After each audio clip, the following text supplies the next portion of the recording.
God. How do we feel about Relocate. that? That felt great to me. Cool. uh, All right. we want to feel How- good. How are we doing? What's up? I'm like, I'm vibing right now. I'm sitting outside. I've got a little rum and coke for myself. I just kicked the table, so you probably heard that.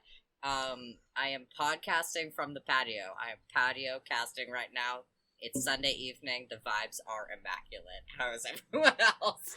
I'm feeling extremely hoisted by my own petard because last night I was like, okay, I have to get up at 7:30 for my shift tomorrow, and I am going to push the boundaries of this. I'm going to stay up till like 12:30, and then I started talking to one of my friends about just about Pokemon, and they mentioned that their favorite bug type Pokemon was Galvantula, and I was like, I gotta make one of those tier lists that's like, this is my favorite Pokemon of each type, and I did that. 5 hours later. No. I was in bed at 1:30, so like I still would have had 6 hours, and then my body woke me, and I was like, what? This sucks, but I'll get 6 hours of sleep. I probably nodded off around like 2, and then around 5 a.m. my body was like, you sure? You sure I think you're done sleeping, actually. Girl. I swear to God, I tried so hard to fall back asleep. My body just would not fucking have it. I just believe you. I just was like on and off, like never asleep for more than like 2 minutes at a time. From then until my alarm went off at 7:30. Fucking hell. Yeah. And then I worked 8 hours of coffee job. Yeah. I got McDonald's on the way in, which is, I'm ashamed because that makes it 6 of the last 7 days I've had McDonald's, or not McDonald's, fast food of some variety. Sure. Yeah, Sure. yeah. It's fucking tough out here. I've been there. I've been there. As for me, this week's been a bit of a mixed bag. Sure. My podcast arm that holds my podcast microphone broke. It had a little bit of a malfunction, so I bought a new one. And then when the new one came, I took the old one, did a little bit of MacGyvering to it, and I turned it into what I can only describe as an overhead cell phone holder. So now when I'm laying in bed, my cell phone is going to be floating above me, so that way I can lay comfortably on my back and watch things on YouTube while I'm trying to fall asleep to no avail. That is some genius level shit for sure, though. Yeah, absolutely. So my microphone arm broke, but I got a new one, and also I used the old one to make going to bed just that much more enticing. Not that it needs to be any more than it already is. Well, sure, but hey, it never helps. It never hurts. Rather. The last time I had to go in for a 7:30 a.m. shift. I'm not sure that's when your shift started, but the last time I had to get up for 7:30 for anything, I remember I worked a shift at Walmart, and normally they started at 8, but this time for some reason it started at 7:30, and I stayed up until 2 a.m. the night before, and then I thought, and I did the same thing where I fell asleep and then I woke up again at 5, and I was like, well, shit, I can't go back to sleep, so I literally took a shower, got dressed, got ready, went to work, snuck in through the back door at work, found the employee first aid room off of the restroom, off of the break room, and literally laid on the bed there and and slept until 7:30. That is some genius level shit, though, for real. Like, absolutely. Yeah, it was my own personal Walmart sleep experiment. It reminds me of, so my roommate used to work in a movie theater. Like, she worked at it for 3-4 years, the same one. She got to manager status there and everything. And she talks constantly about the little holes that people would hide away in, either to have sex or to take a nap. The only two things that we as human beings truly desire. Yeah, because oh my god, it's the movie theater in the school that the neighborhood that town that her and I both grew up in and went to high school in. So it was a bunch of high schoolers who also worked at this movie theater. So the most horny population of people ever. They'll figure out where exactly it's safe to fuck and not get caught by management. Yeah, Yeah. They have a sleeping spot, they have a fucking spot, and they have a smoking spot. Yeah, and boy, did they ever have a smoking spot. Yes. Those locations plus an eating spot were the 4 places I existed in my second 2 years of college. Yeah. I mean, I've never worked at this movie theater, but I have smoked weed outside of the back of it, where all the employees smoke weed. Beautiful. With them, yeah, absolutely. It's I mean, this is not what they mean when they talk about worker solidarity, but it's not what they mean, you know. That's right. Oh man, yeah, but it's a lovely Sunday evening here. The sun is shining on me as it slowly sets. And in addition to that, it's Schlocktober. It's Schlocktober. And we watched a movie. Still. Shall we intro the episode? Let's.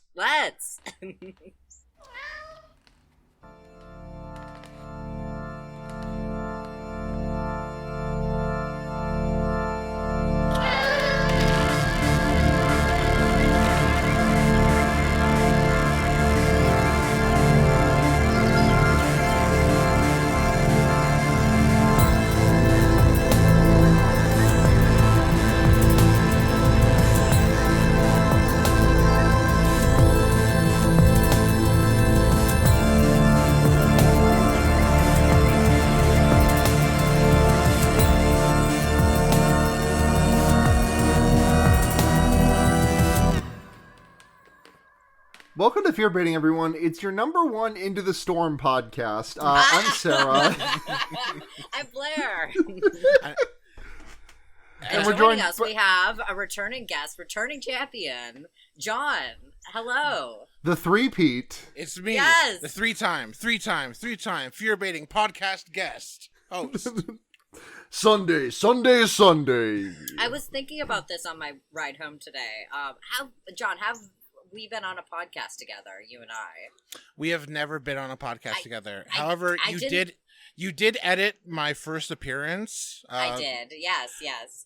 And I remember you sending back notes through Sarah that I had immaculate vibes, and I've carried that with me in my heart since that episode was recorded.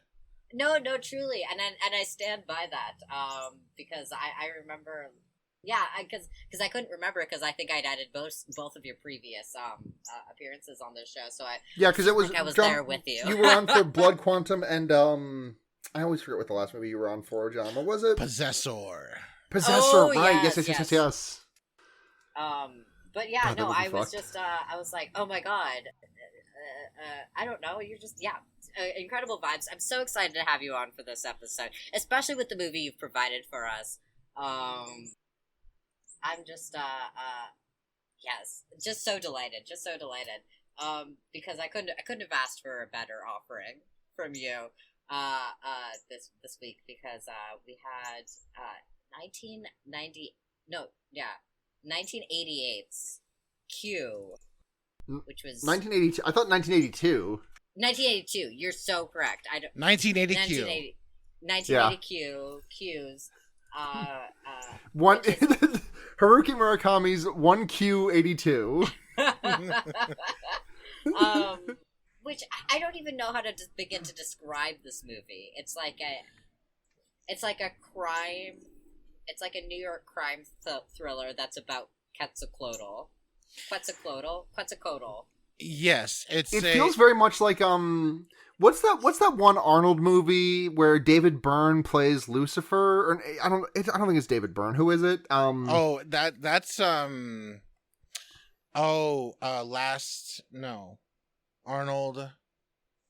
and Devil. You would know, but yeah, you would know. Y'all would know better than I would. End of Days. Yes. It feels a little bit like that in that it's like just like I don't know. I'm always a sucker for a story when I'm always a sucker for a story where it's just like where I don't know, not cops really, but like regular average Joe's getting roped into this kind of shit. Yeah, which is like a cab. No, go ahead. Sorry. Just so that when I'm watching this in the future, I stop screaming at my screen. The role of the devil in End of Days was played by Gabriel Byrne. Gabriel Byrne, not David Byrne. Yeah. One of the Yeah, Byrnes. of course, yes. I was like, it's so interesting that Talking Heads did acting. What's funny you say that, Blair? No, but I was gonna say, like ACAB, of course, right? Like largely speaking, but there's something about a detective movie, you know, especially something like this, which is like, so it's set in 1982, or like released in 1982.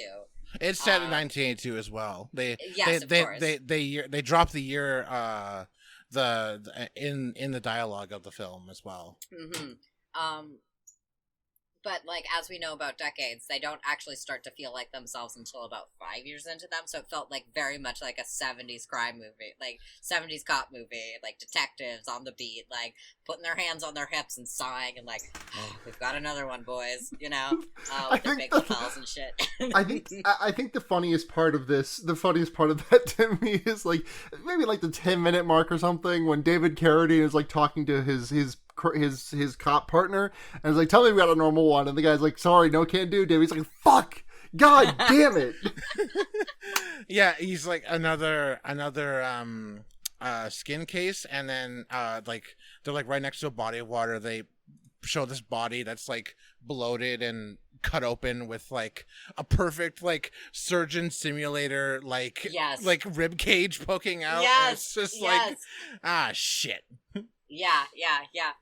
But there's you know, because at least for myself, you know, there's a lot.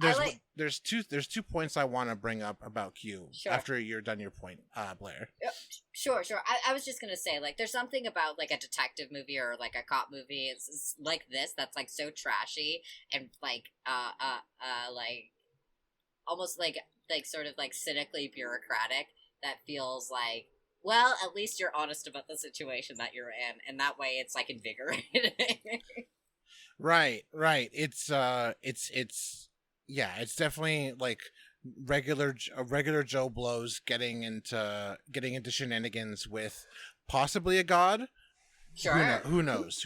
It's really unclear the extent to which Quetzalcoatl plays in the extent to which Quetzalcoatl is a factor in this movie is ancillary almost. There's 2 things I want to mention. Yeah, please. So the film takes place in New York.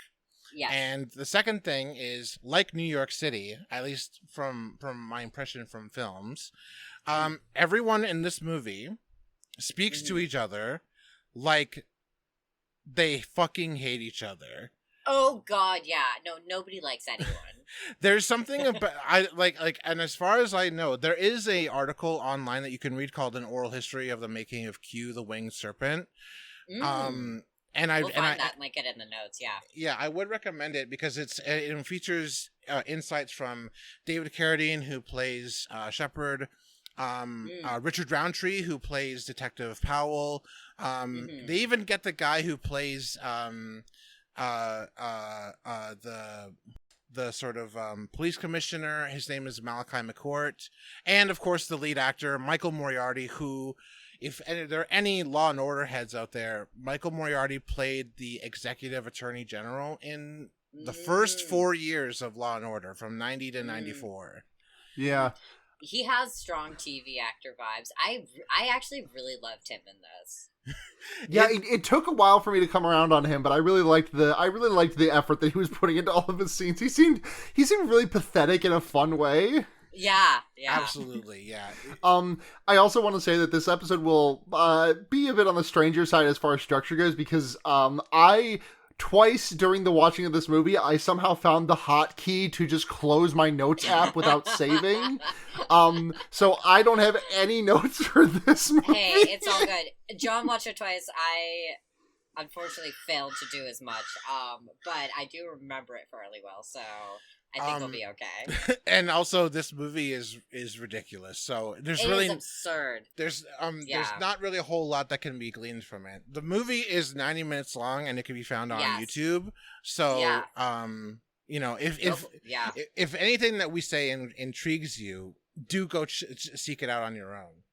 more than a lot of movies we've watched for Slocktober, do I recommend people check this out because it feels it's like so classic B movie to me, you know? Yeah, Yeah. this movie is going to find itself, I think, in a lot of people's like underrated 80s films. Even though like horror fans like think of themselves as like appreciators of the unappreciated, I think in particular Q is going to It's a blind spot.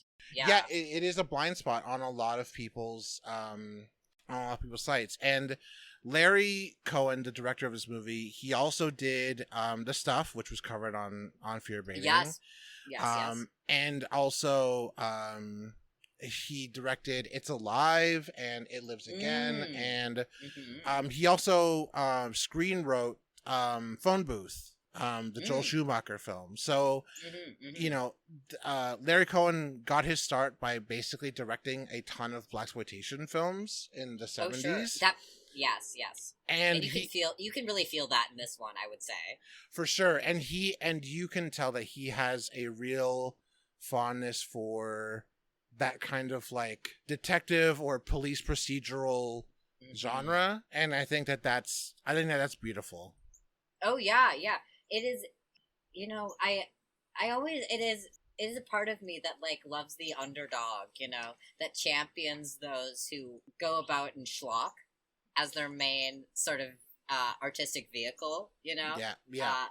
It's the reason why I do still have a fun. I mean, James Wan is a ridiculously like rich schlock producer, but he's never produced a film that was not schlocky, Yeah, for sure. And I think that even someone like Peter Jackson, sure, yeah, of you course. get or Guillermo del Toro, you have a sense that like they have an appreciation for the pictures that they liked watching growing up, and also made in their early career.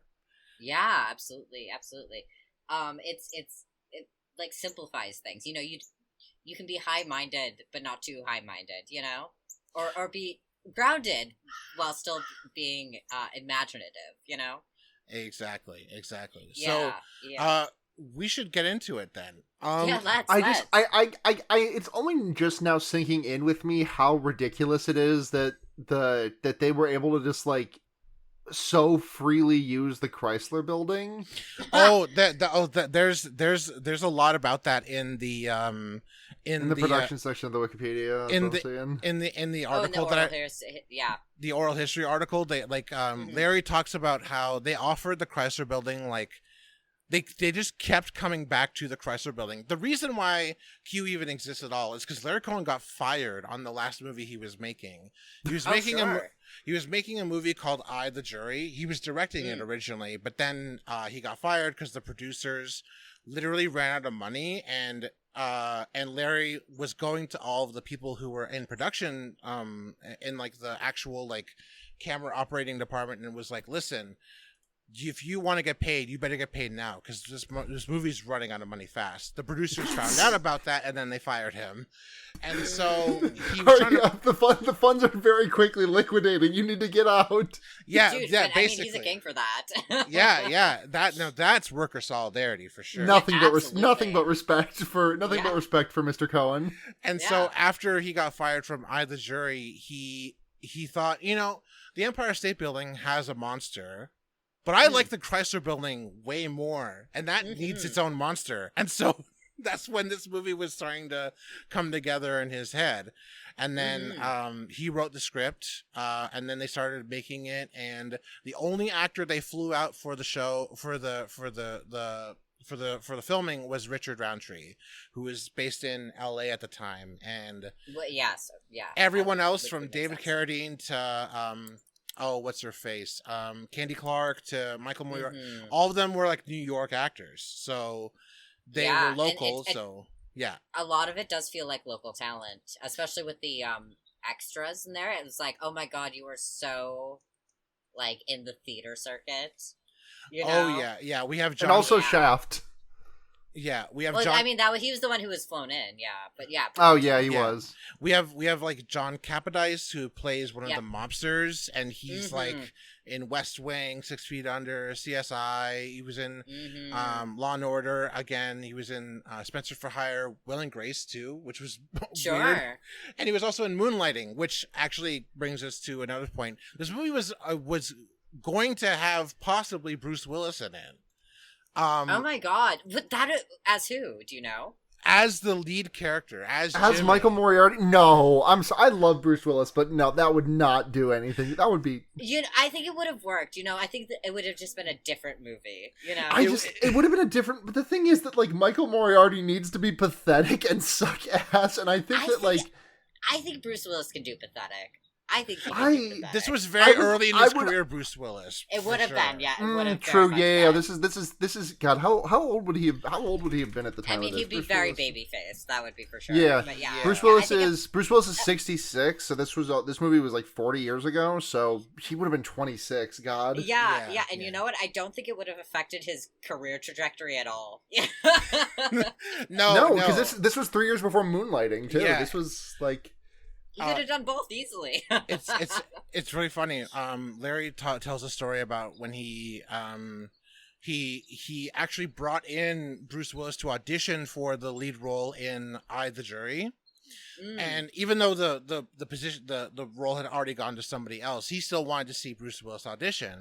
And then Bruce auditioned, and he said, "Well, we can't give you the part, but I think you're really talented, and I think you're going to be a star."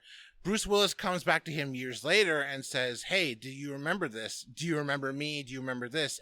And Larry goes, "No, I don't know who you are." And then dear. And then someone tells him that's Bruce Willis from Moonlighting, and he's like, "Oh." And then now he's like, yeah. Yeah, so yeah, this movie was going to have Bruce Willis in it, which is a funny connection between Moonlighting and it's so crazy and some of the extras of this movie. But yeah, it feels like almost like the kind of movie that couldn't really get made anymore without a huge fuss being made about permits and stuff. Like, you said the word gonzo while we were watching it, and I was like, 100%, yeah, absolutely.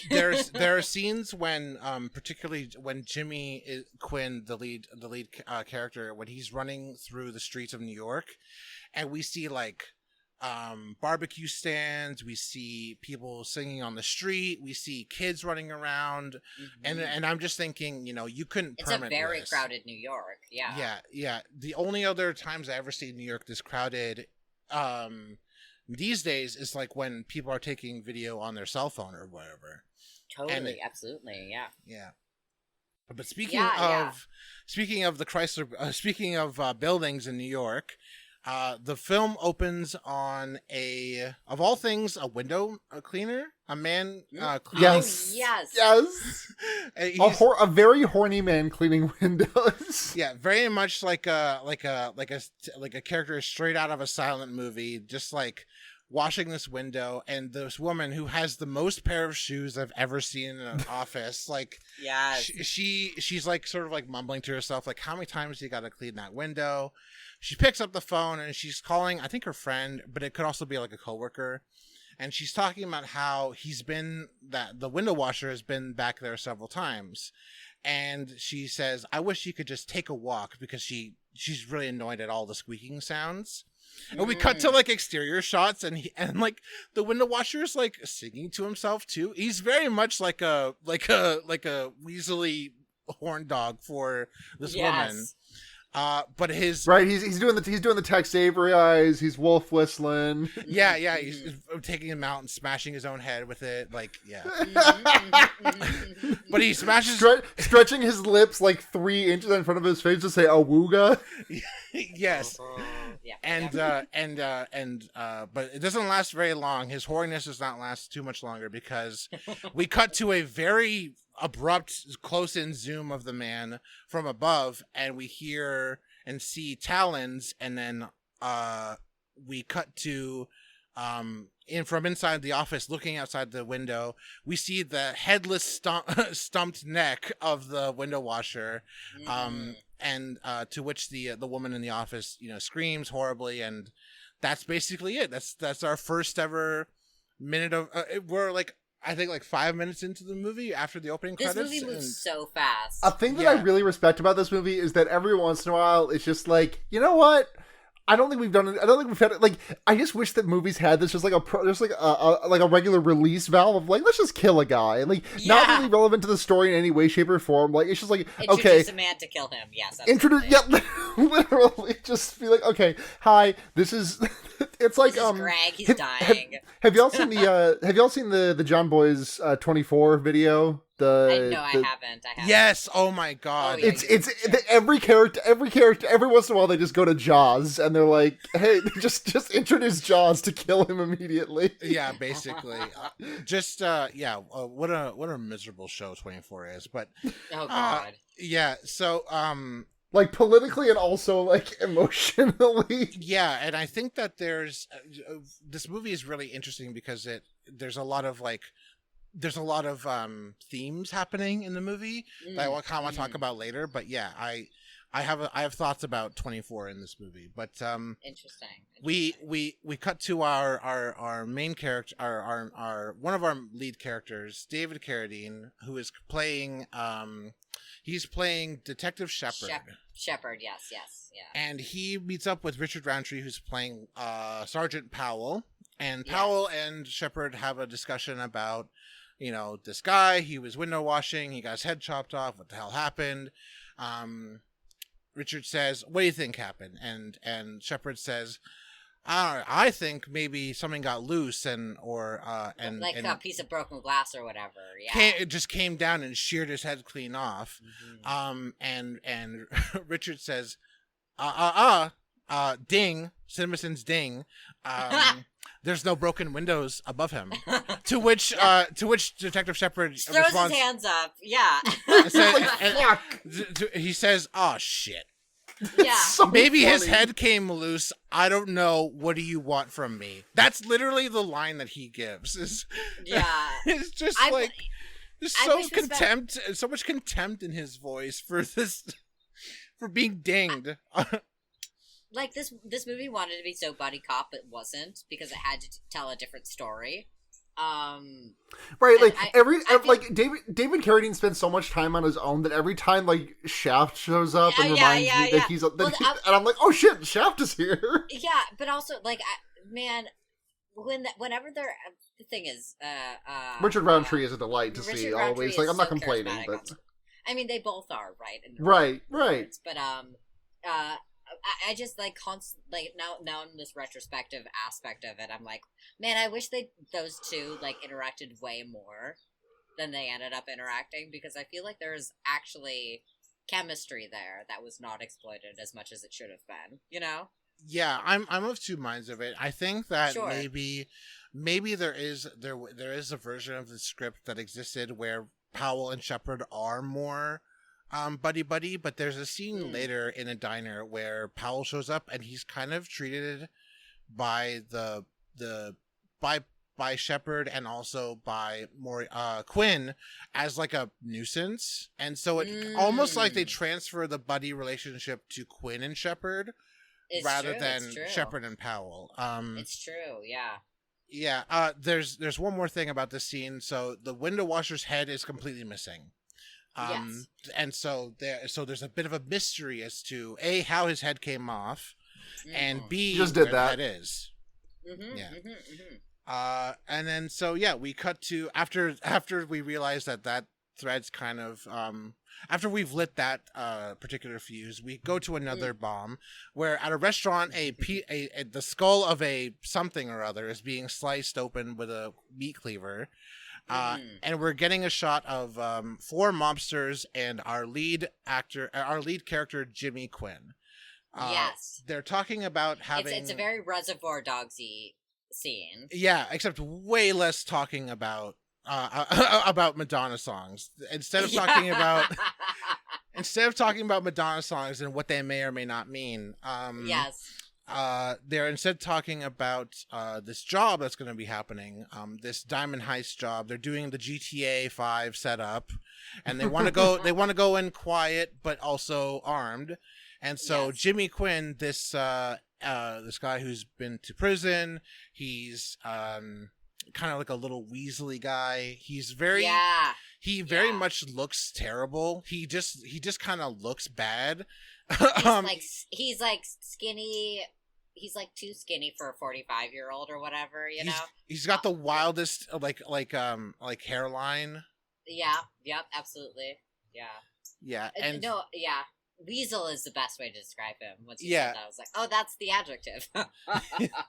Yeah. And so they're having a discussion about this diamond heist that they're going to do right in the middle of this restaurant, which I thought was kind of weird. Was just like, nice OPSEC guys. Like, no wonder things go to shit later. Yeah, God. But Quinn, he's trying to be a hotshot and like, tell these mobsters what's what. And what he says is, I don't go in, and I'm just the driver, and I don't carry a piece. And so everybody in the mob's like, okay, whatever, buddy. We're not going to give you 20% because you're basically nobody. We're going to give you 12.5% because that's what you're worth, because you're nothing to us, basically. And so Quinn's like, yeah, you got like, the thing is, you gotta give the driver an equal cut. Like what if you don't give the driver an equal cut? Like, what's stopping him from just fucking skirting out of there? Like, you're being like, yeah, we'll give you $10 for this. Just like he goes in and you go in to rob the bank, and he just floors it out of there. Yeah, like labor rights politics transposed onto mob activity. Absolutely. Like, you need like the wheelman is the one I would most want to make sure is getting what he considers a fair shake. Yeah, for sure. And Ryan Gosling's character from Driver would not stand for any of this bullshit. No. So yeah, we leave them at the We leave them at the restaurant, and we cut to a hotel room where a maid walks into a room. She does a horrible gut-wrenching scream, and then we quick cut to the bed, in which we see perfect, immaculate, clean white sheets and one flayed gentleman on top of them. Yes. Oh my God. Like, I say flayed, but he looks like he's been crisped. Burned alive. Yes. Yeah. Absolutely. I thought the same exact thing. What I will say, like, broadly speaking, the practical effects in this movie is, like, I don't know. I found them to be rather impressive, Right, like I'm not all like the corpses looked great, Like, no one's out here getting fooled by what they did to show the Q, but fucking But I would say even the dragon. I mean, it's just so I don't know. It's so David and the Goliath, about it or whatever. Yeah. That's exactly what it is. Fuck, nail on the head. Jason and the Argonauts, for sure. Oh, Jason and the Argonauts is what I meant. Yes, absolutely. Thank you, John, for knowing exactly what I was reaching for. But yeah, no, I mean, I love, like, the second I saw that sort of, like, skinless corpse on the bed, I was like, okay, so it looks like a charred body and not a skinned body, but it still looks dope as fuck. For sure. And not so we cut to one of the busboys looking over the shoulder of one of the detectives, and we learn about this man. We learn that he is a professor. We learn that he mentioned to the busboy that he was going to a museum nearby, and that he bought an issue of Q magazine. That little detail is so silly and crazy, and it never comes up again. Absolutely not. And also, I don't know what kind of Q magazine they're referring to, because there is a Q magazine that I think existed. I don't think it exists anymore. It was a music magazine in the UK. And but I do not remember a Q magazine. Maybe it was a 1982 thing, but also maybe it was just make sure that this is a little treat for everybody who's actually paying attention to the dialogue in this movie. Yeah. I mean, it feels like, GQ is the only one I can think of that would be even remotely similar to that. That would actually be ubiquitous, Right. And almost, and I believe contemporaneous to the time as well. So it wouldn't have been like they're calling their shot or anything. So yeah, right. we sort of, Powell is in the room, and he tells the other detectives, hey, we found a headless body on a skyscraper. Isn't that weird? But also, there's no real connection. It's just like things are weird. Weird things are happening in the city. It seems to be like there's this idea that maybe it's a serial killer. You know? Mercury's in retrograde, whatever. You know, all the things are happening. And then we cut to the vibes are just fucked. The vibes are beyond rancid at this like, party. You know how in Pokemon when you use Trick Room, the game messages the vibe, like the battlefield became weird. Sarah meant to say psychic terrain here, not Trick Room. Like that's what happens. New York became weird. It did become weird. Yeah, I'm starting to think that New York is a bit of a place where, you know, maybe the fabric of reality is at its most thinnest. Like, honestly, if I may, of all the places in the, at least as far as the United States goes, of all the places that would be like secretly a hellmouth or something, I think New York City gotta be up there. Or LA, you know. But yeah. The most one of the experiences I had in New York that was similar to that, like, vibe. So at one point I had to walk through Times Square to get to Port Authority, to bus upstate. And this was in the evening, in the, like, winterish time. And so it was completely dark out. Here's the thing. So it's like the brightest lights ever, like neon signs. Of course, it's exactly what you think Times Square looks like, you know. Neon signs, like the entirety of everything is neon signs, like giant ads, people everywhere. Not a single fucking star in the sky. It felt like I was in like a dome, you know. Like it was like I was in a New York City theme park, is what it felt like. Total disconnect from reality. New York City sometimes is a quantum space. Yeah, what we refer to as a hyper real space. Fucking honest, yeah. Most of New York is not like that. Times Square is 100% like that. If New York is some sort of like mouth to a hell dimension, it's at least very expensive to live there. So I won't be going. So it's not going to be opening up under my feet anytime soon. Yeah, absolutely. And then we cut to, speaking of mouths, we cut to some of the, one of the best shots in the movie. There's a lot of aerial shots in the movie, and they all signify one thing: it's feeding time. Oh yeah. we cut to a woman, an aerial shot, beautiful top-down shot of a woman walking along the roof of this skyscraper, this really tall building. And she's on like this like golf green like texture thing, but she finds a chair and she sits down. She takes her top off, and then we cut to time traveling Alan Resnick, I guess. This guy, this pervert, sort of like looking at her. Pervert, yeah, he's looking through his fucking telescope. Like. But it's like a steampunk telescope. It's really fucked up looking. Yeah. He's obviously supposed to be like an artiste, you know. He's a poet. Yeah. There's a scene where we close up right on the areola, and it's like there's no vignette on the shot. So we're meant to think that like this is like from his perspective, but also because there's no vignette, it just kind of looks like the cameraman was just like, I'm just gonna point the camera here and then make sure that you put the vignette over there so it doesn't look weird, and then pull back. Maybe the cameraman's just an areolas guy. Perhaps. And who among us, right? Oh, truly.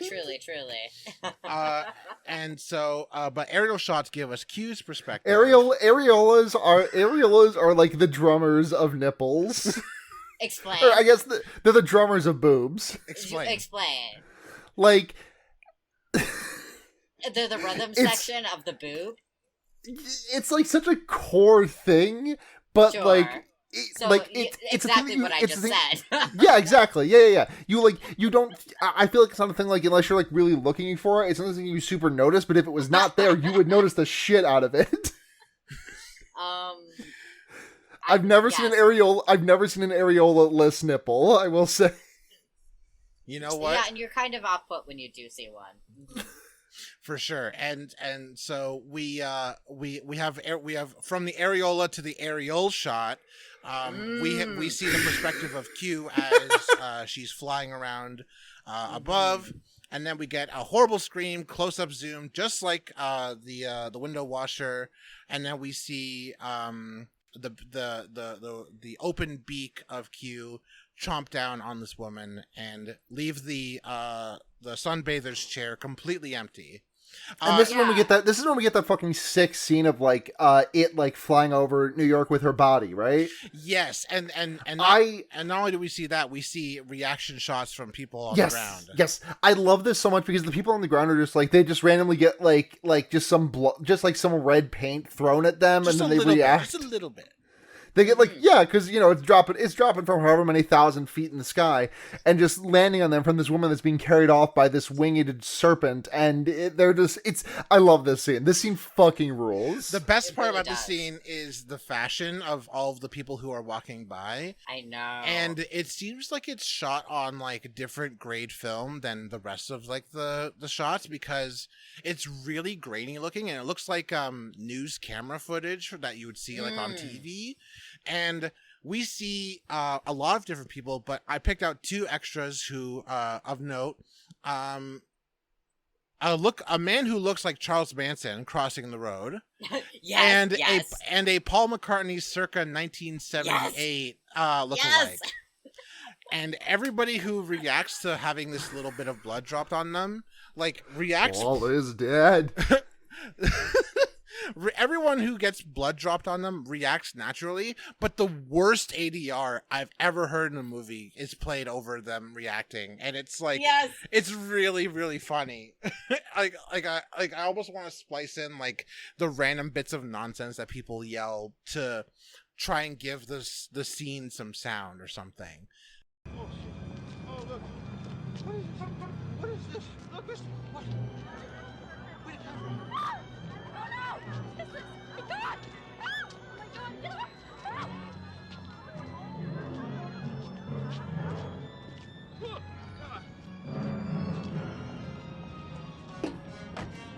Shit!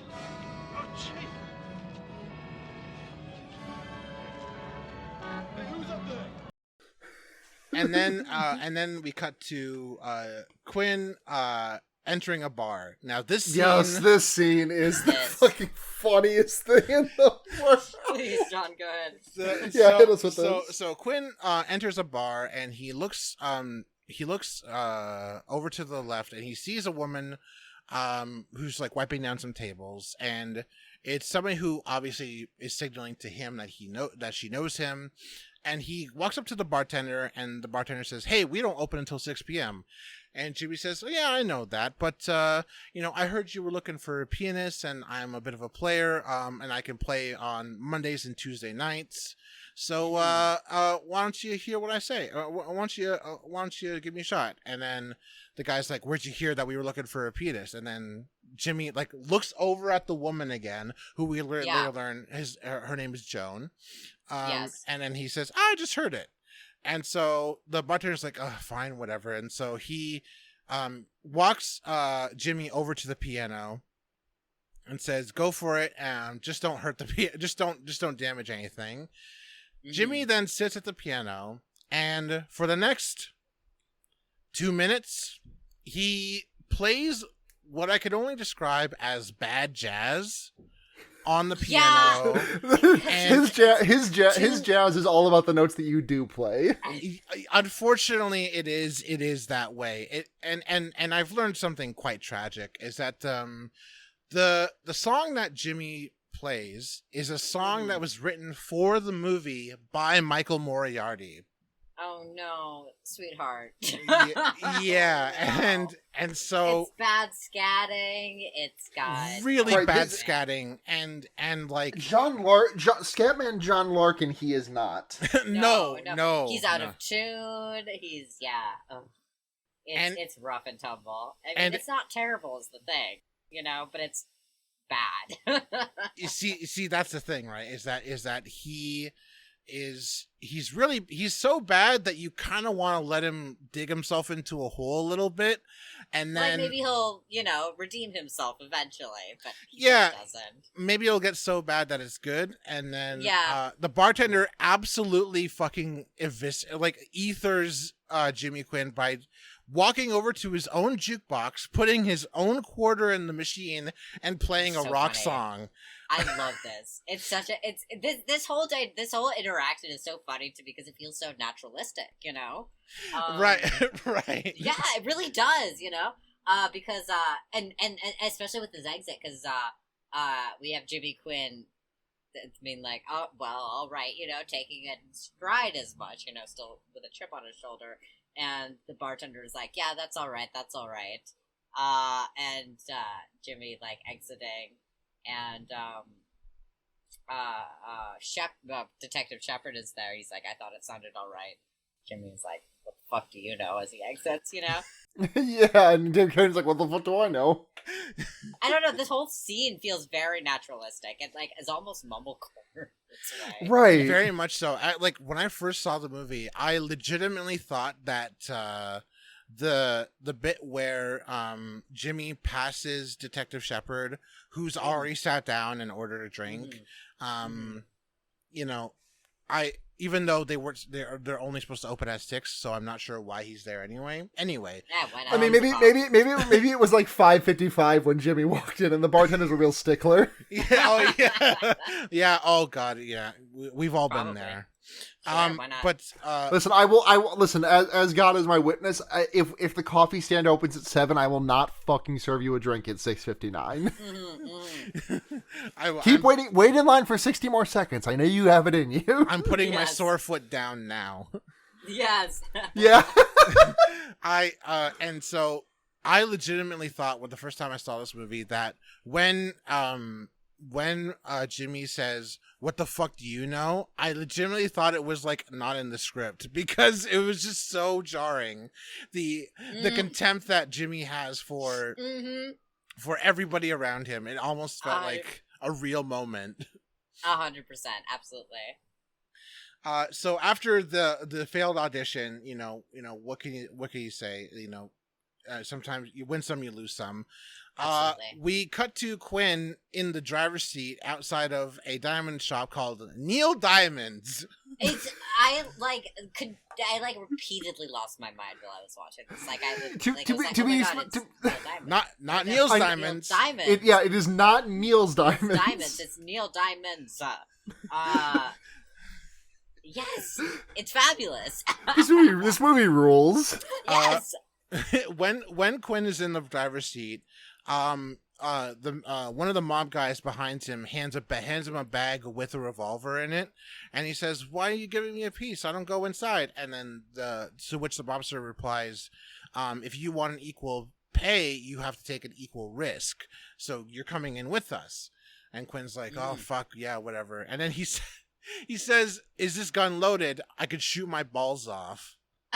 Yeah, I just love this entire interaction. Remember in Scary Movie 4 when that guy does, or is it Scary Movie 3? I can't remember which one has that. You would. I mean, I was certainly on for one of those, right? But yeah, it probably was 3, I would assume. The only movie, unfortunately, where someone shoots themselves in the balls is 8 Mile that I know. One of Rabbit's friends, a guy who looks suspiciously like Flea, but I can never remember his actual name, has a pistol on him and he accidentally shoots himself in the leg. I love that you've seen 8 Mile. I love it. I've seen it many times. I love that.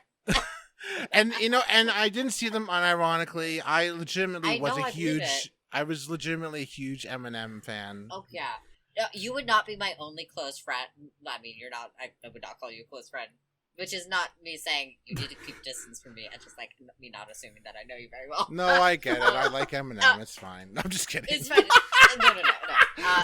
Listen. Blair simply cannot condone you feeling the adrenaline momentum when you get hit with the venom.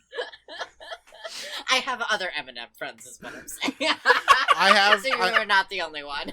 I'm what many would describe themselves as like a lapsed Eminem fan. Like yes, when I was like like 13, 14, 15, 16, like oh Of yeah, for course. sure. Oh, And, like, of God, course. John, when are we gonna get your Noise Space debut podcast where you're just doing a song by song review of Eminem's entire discography? You know, It has to happen. I think I think I think that's not what you enter the podcast game on as your solo project. That's like what you No. leave out on. Yeah. And Listen, so well, yeah. I mean, listen. For comparison's sake, the Shrieking Shack, both of them entered the podcasting game on the turf books. Yeah. Yeah. Like you said lapsed fan, and that immediately triggered the Shrieking Shack note in my brain. Yeah, and you know, like, and I was a kid who like sought out unreleased Eminem songs and then Oh, yeah. like created a list, like a playlist in iTunes and burned it to a CD, and I listened to like early versions of his debut album. Like all that is still in my brain. Oh, yeah. And it will never leave. And you can't unfortunately. deny that part of yourself. Yeah. Yeah, Mhm. it's sad. Even though I think I've become a better person since I was 13 years old. I I would agree. No, so, have we not all, become better persons than we were since? I mean, that's Yeah, the God. goal in life, right? I'm To a become bet- a better person than you were when you were 13. I'm a better person, but I'm also that person plus a great number of years. Fair, Exactly. fair. So yeah, so Quinn, reluctantly leaves and does not shoot himself in the balls. He leaves the car and he goes into Neil Diamond's. This scene is so funny. This scene is just fucking You like totally this is called Mr. it too, Sarah. Yeah. This is Mr. Bean shit. Yeah. We never see the interior of the I love diamond it. store. I We just love get it. like these quick panning shots of the worst looking wedding bands I've ever seen in my fucking life. Yes. And then we hear a little bit of an argument, like one-sided argument, and then we hear It doesn't. And it doesn't even matter what it's supposed to be about or what it is, because the point is that now Jimmy Quinn is running out of the store with a briefcase, and he's left his keys, or they took his keys. they took they his still- keys, yes. Mm-hmm. And he just has this gun, and he's like, I can't get to my car. They have my keys. I have this briefcase. I'm going to throw it across the street and just run away into a different fucking No, neighborhood. it's even worse than that, Blair. He runs out of the diamond store alone. He's carrying a bag that we presume to have diamonds in it. He runs into traffic and gets hit by a cab, which That's then right. causes him to throw his Yes. briefcase full of diamonds underneath a Oh. semi truck, and then presumably due to the magic of TV editing, his bag completely disappears.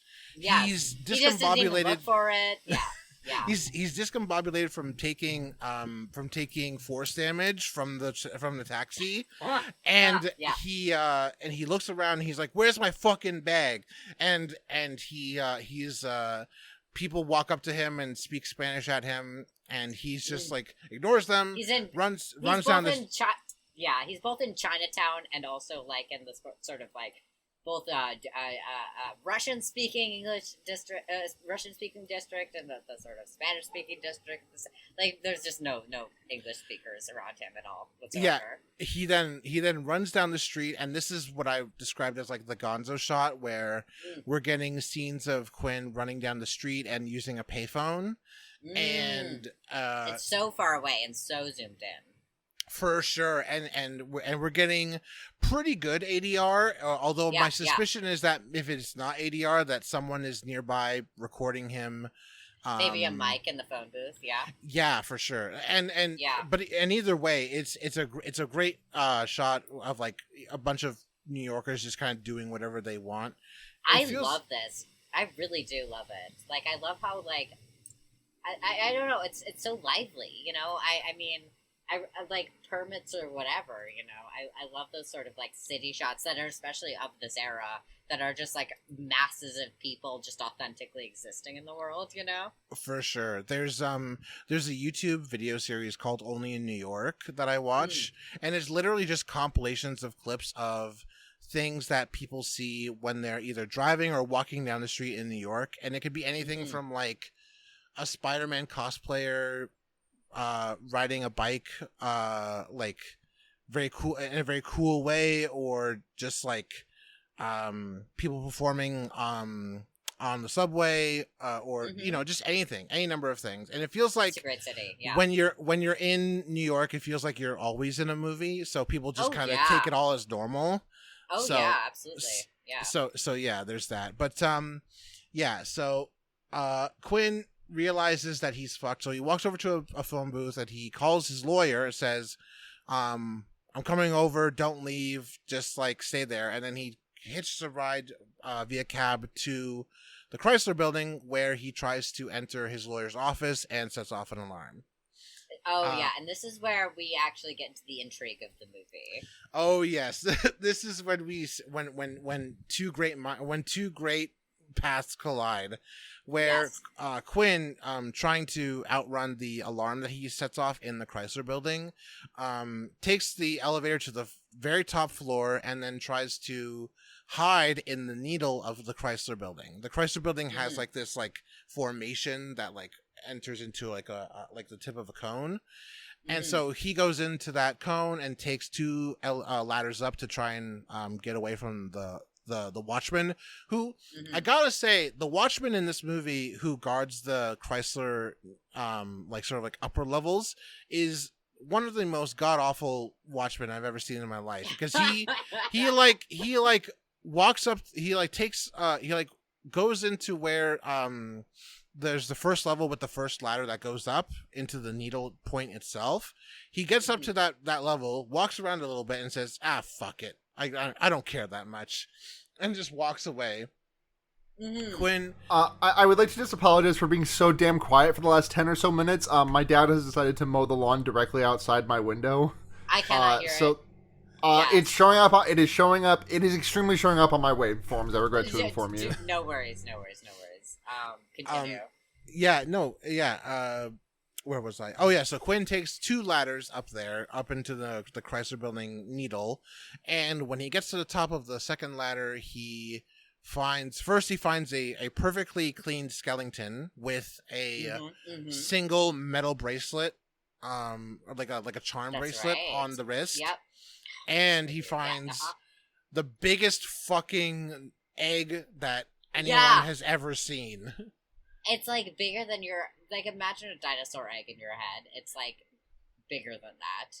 Yeah, it's like if I curled up into a ball and I told you that I was that and then like you like built an eggshell around my body, that's what it would look like. It's huge.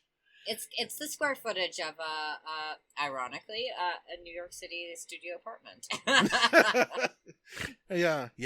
That's not inaccurate. And so Quinn sees this and he's like, "What the fuck is this egg? What is it? What is everything?" And he makes a very funny comment when he looks out of this opening in the Chrysler building like cone. He says, I'm afraid of most things, but I have never been afraid of heights. Which, I love like, that. weird I do love that. Yeah. Weird flex, but okay. Sure.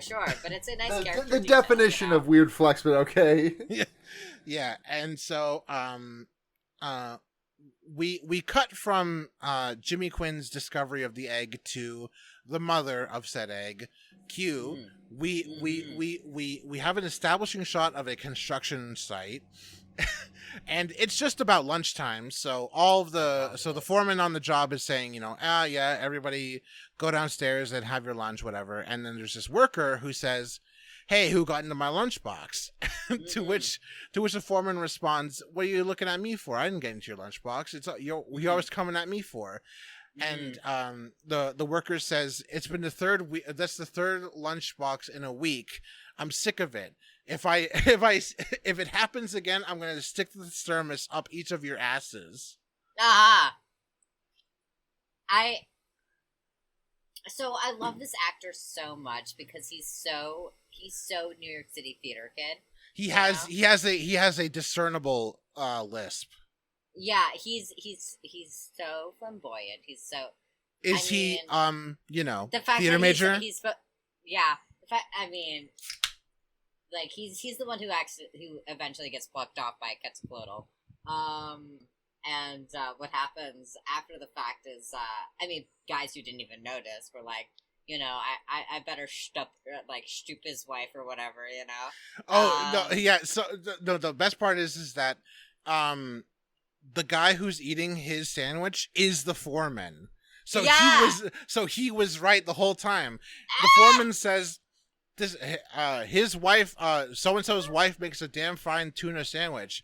I'm gonna have yeah, to go yeah, over to her yeah, house and tell her myself one day. yeah, yeah. And Oh. they haven't even noticed that he's dead. They haven't even Yeah, noticed.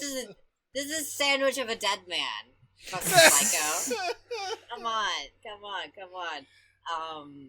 uh, I yeah. believe the next scene after this is when they're doing the walkthrough of this sort of Native American museum. Yes. Oh, yes. So back to what we learned about the man who was found dead in the hotel room was that he bought an issue of Q magazine, and he also went to the museum, this particular museum called the American Studies Museum, I believe. Mm. And so Detective Shepard, David Carradine, is there, and he's speaking to the curator, and the curator has this very weird way of speaking about these like sort of like beliefs that he thinks the Aztecs had, and about like the prevalence of human sacrifice among the Aztecs. And it's a very like, it's definitely like listening to a white guy talk about native beliefs. It always kind of Right. like sets me on edge. But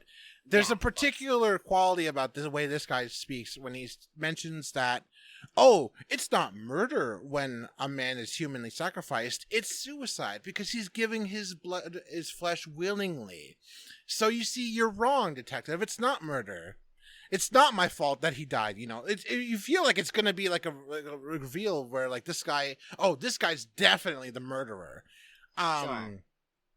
And so, Shepard's asking all these questions, and he's like, maybe I'll take some of these books on Quetzalcoatl off your hands because I'm looking for something to read before I go to sleep. And Sure. just like as they're walking through what I can only describe as like a tour of stolen artifacts. Yeah, and not even the correct stolen artifacts. Yeah, It's like not yeah. even like it only becomes like vaguely Aztec later in the movie. These, I mean, Yes, like yeah. solidly great plans we're working with. Yeah, here. we're getting great. We're getting Cree stuff. We're getting Haida stuff. We're getting Mhm. a little bit of woodland stuff too. Like it's definitely Mm-hmm. like a modge podge of Mm-hmm. quote unquote American Indian like I- artifacts. I mean, it would be the museum that would make sense to exist within New York City. Like Absolutely. For sure, but right, the right, like idea this that regionally. they're Yeah, like yeah. It definitely does kind of like remind me about how many. It just reminds me of how many artifacts are still locked up in like really high profile museums all over, not just America, but in Europe as well. internationally. Yeah, absolutely. Yeah. Yeah. It's very crazy to think about. Yeah, even like yeah, I don't know. I don't remember when I was recently thinking about it because I haven't been to a museum with recent memory at all. But Oh, why's that? you know. Just didn't feel but I like do- it. Yeah, but I do like going to them, of course, because I do like art, of course. Right. Big art slut over here. Right. But And who but among it is- us? Right, but it does have that extra complication of it where it's like, man, this doesn't belong to you. You have no reason to have it, and yet you do. Why the fuck? I don't want. The thing is, I don't need the authentic version of it. Like, have a screen print, I'd be just as happy. Right, Um, right. yeah. Or and what I've seen in the past is like modern renditions of artwork done by actually indigenous artists, and it's like right. Of course. and I think we've come so far in like AR and VR technology that like repatriating like totem poles, for example, which are disappearing at a huge rate out west. Yeah. Repatriating them and then having like alternate reality versions of them where they used to Right. sit in museums, like Yeah. that feels like it would be like even more reasonable than what exists now. And sometimes it's not even just artwork. Sometimes it's actual cultural artifacts. Like, of course, and, yeah, and I feel like there's of course there's real value in actually like physically experience for anyone to actually feel for anyone Blair, for any culture. You know what I mean? But it's like Blair, jumping back just a second. Oh, sorry, go on. Sorry. No, but all I mean to say is the people who created those should be the ones who are presenting them, you know? It would only make sense for that to be the case, because it's not as if we're operating with dead cultures here at all. Yeah. Right. Not even remotely. Also, Blair, if I may hazard a guess as to why you'd been thinking about museums lately, was it perchance in the newest TikTok Bone Stealer? I've not... let me tell you, I go out of my way to avoid TikTok trends. It might not have been TikTok. Actually, no. I think this person was like on Twitter. Sure.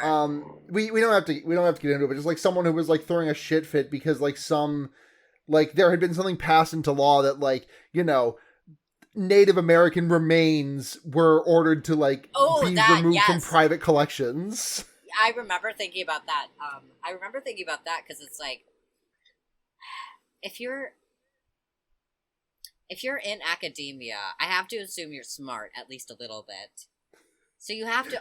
You have some form of critical thinking that you have clearly applied at some point in your life. Press X it out. Like Respectfully, press X it out. I mean, but the thing is, I like think about this concept. I don't even have a fucking master's or a PhD, and yet I'm able to conceptualize these things. What is fucking stopping them? Is it the liberalism? Of course, it's the liberalism. It's the liberalism. It's the racism. It's the white supremacy. Like, I mean, yes, yeah, but like, I'm a white person. I can get over it. So like when I'm like that, it's like you have no fucking excuse. Like, and of course they don't, right? But like, we can't even talk about like general ignorance. It's like, okay, general ignorance if you're not in academia whatsoever, but if you're actually actively learning about things, you have to at least have encountered the inverse narrative of what you're trying to promote and have then justified why it's incorrect, in which case that makes you an evil person, you know? Right. Yeah. Ugh, intelligence is no substitute for morality. That's no, my experience. I know, but it should it should be. Like knowing better should be like, oh, I will change my behaviors in order to operate within what I've recently learned. And what makes me crazy just about society is that it doesn't operate like that. And I'm like, how do I communicate with them? Anyway, I'm not the first person to say this. The way we communicate is by redacted. Yeah. Shit. True. Yeah. So true. Where we leave off. Okay, so apologies. No, it's a good tangent. Yeah, good discussion. I like this stuff. Yeah, Shepard leaves the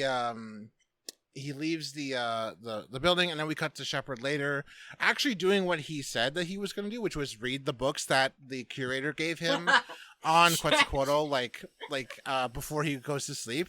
He's like in his house coat, and he's like just like reading these like really, I could only imagine, horrendously racist textbooks. They have to be. And he's using a Polaroid of the flayed man as a bookmark, and I love that, dude. I mean, it's dark, but it's like.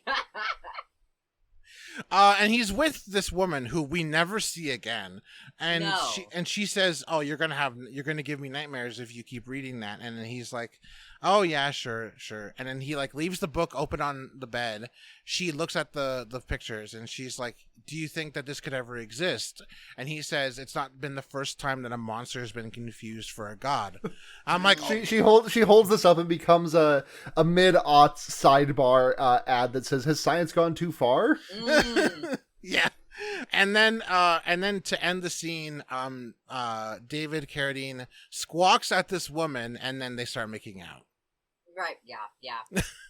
The women. So this movie has a race problem, but it has a woman problem as well to it.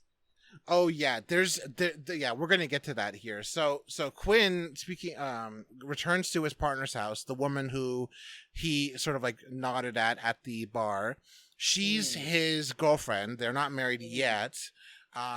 But he's like obviously in really bad shape because he just found this giant egg. He fucked up this diamond heist really, really, really bad. And Mm.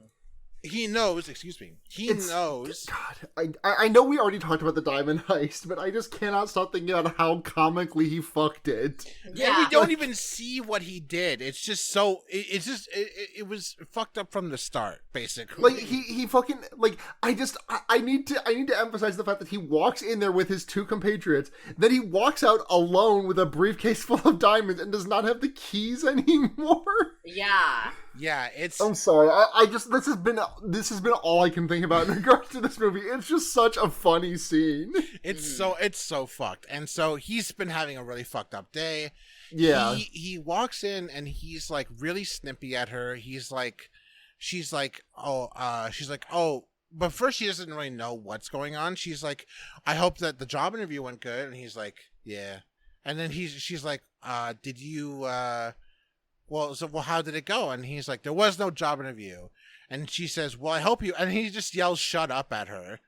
He just like, he just yells, shut up. Could you shut up? And could you, I think, get me some ice or something?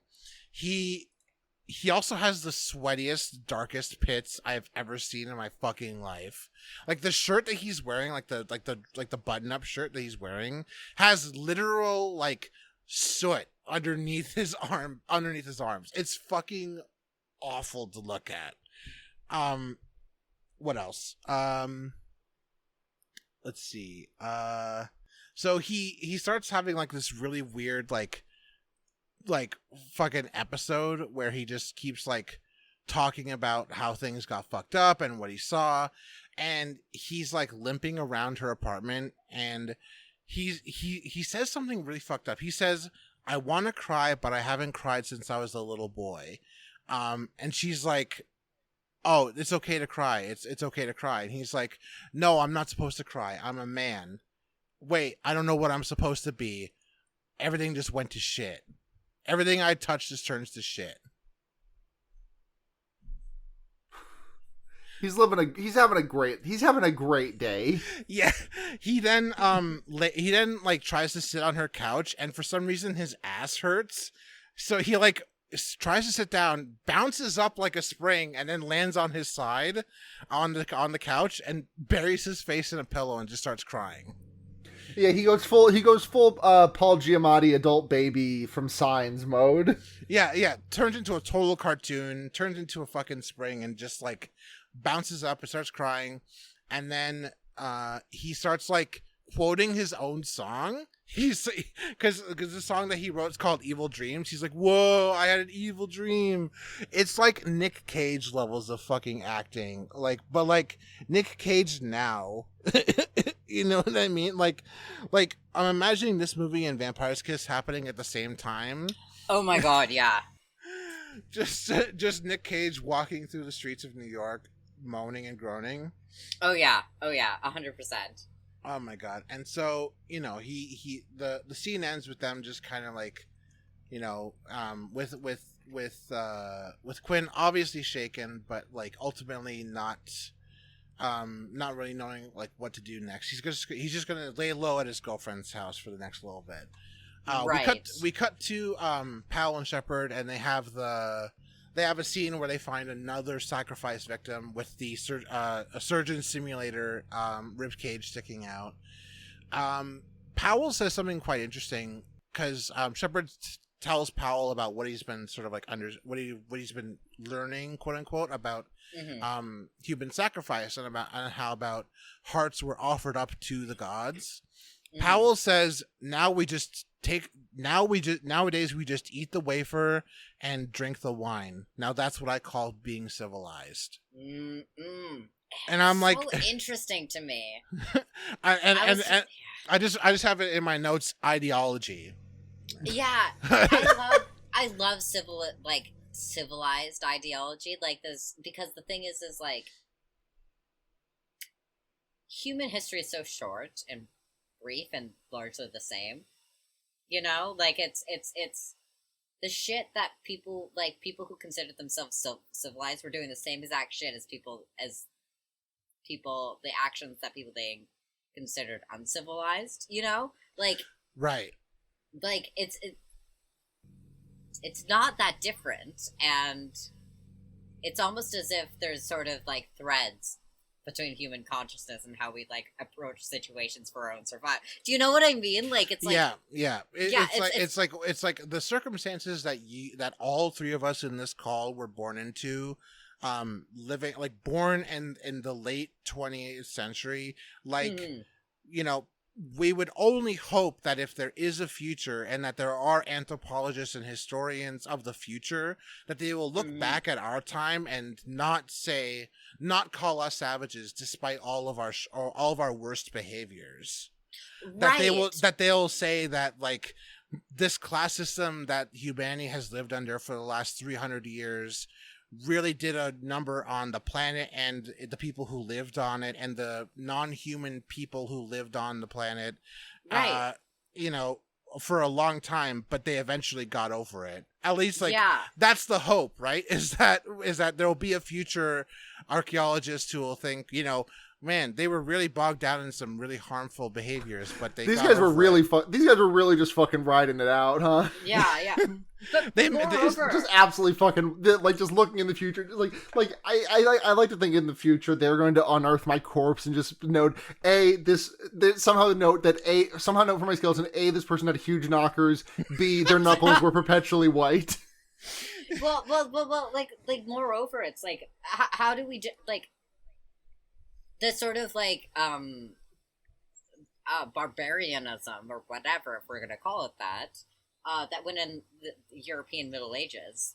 You know, how is that distinct from anything that was happening in quote unquote non-civilized society, like highly quote unquote, you know, internationally, like they seem largely equivalent. We're just using a different schema in order to understand them. You know, one is seen through like a sort of Christian god, and some is seen as like, you know, the fact that it's a non-Christian god is more savage, but it's not, you know. I mean, once we remove any sort of like loftiness from any like god whatsoever, it's like, well, we had a belief system and we took actions based on that belief system, etc., etc., etc., you know. Yeah, and that in our lifetimes, it's like if people looked back at the last 3,000 years or whatever, and we're like, Christianity was the dominant religion. It's like, well, there wasn't the only game in town. There were tons of people who had different beliefs. It's just that absolutely. It's just that the violence of colonialism means that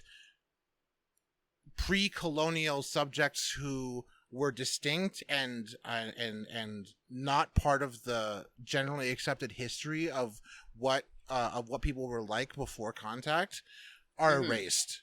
They'll be and they will be continuously erased. Absolutely. Yeah. Forever. Yeah. But yeah, it's a dark history, but yeah, but there's a lot of ideology, and just when I wrote down the word ideology, we take a look at the Twin Towers. There's a huge shot of the Twin Towers after Powell says the words, "These days we just drink the wine and eat the wafer." And it's like, oh fuck, man, we really do, huh? Fuck. Yeah. Man, like, you don't even fucking know. Like, like, man, it's like, it's because it's constantly with a lot of, like, late 20th century stuff. It's like, man, you don't even know how bad it's gonna get. Yeah, and just like the highly ideological times that you live in. And even the idea of like non-ideological thinking is so broken, you know, especially now. I think people the air of neutrality is such a potent and tempting drug to take. Absolutely, because I mean, to speak more broadly, it's we have this sense right now, like, everyone is lying to you, you know? So it feels safer to sit in the middle, you know, because it's like, okay, anyone could possibly be true, so I'm just going to be like a middle roader. but that is not the case. Right, It's really right, not. right. Yeah. And this is a movie where there is a scene where New Yorkers are looking up at the sky as a building central to their lives is being central to their lives in that it dominates their eyesight, but not in the way that capital dominates their lives. Sure. It's like this monument to nothing that kind of Sure, just like yeah, occupies absolutely. their physical space. Yeah. We have shots of New Yorkers on the streets of New York looking up at the sky with blood dripping down on them. Yeah. And the connections between 1982 and 2001, it's not that great of a time span because it was in the air. We were heading in this direction, like the beginning. We were already getting involved in the Middle East. Yeah. Absolutely, with Reagan, and so we have all that culminates from Reagan to Bush to Clinton to Bush, and then it's like and then Obama, absolutely. yeah, and to today, to continue right? it. Yeah, and Yeah. so we definitely do not live in what I would describe as civilized times. If civilized means that we are Pro-social. truly that we're truly understanding of each other, Absolutely. and Yeah. that ideology does not rule our lives. But anyway, that's a huge big tangent. There's a scene with Shepard Powell and the commissioner where they discuss like tracking down and staking out the museum for anybody who looks suspicious, and I'm like, okay, this is a weird scene, but it goes by really fast, and then Sure. the movie kind of cuts some corners a little bit here because the next kill that we get is like 5 seconds long, and it's another construction worker gets killed by Q. Yeah. And it just sort of breezes past. Yeah, it's like there's a camera zoom in, a man screams, we see the claw and the talon, and then the construction worker does like a funny backflip. Yeah, it feels like one of those things we were talking over while we were watching it, because it is not the next one I remember. The next one I remember is the more like hornier.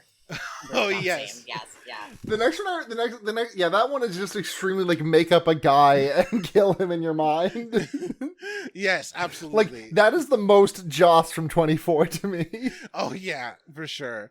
But then after the construction worker dies, Shepard meets with another anthropologist.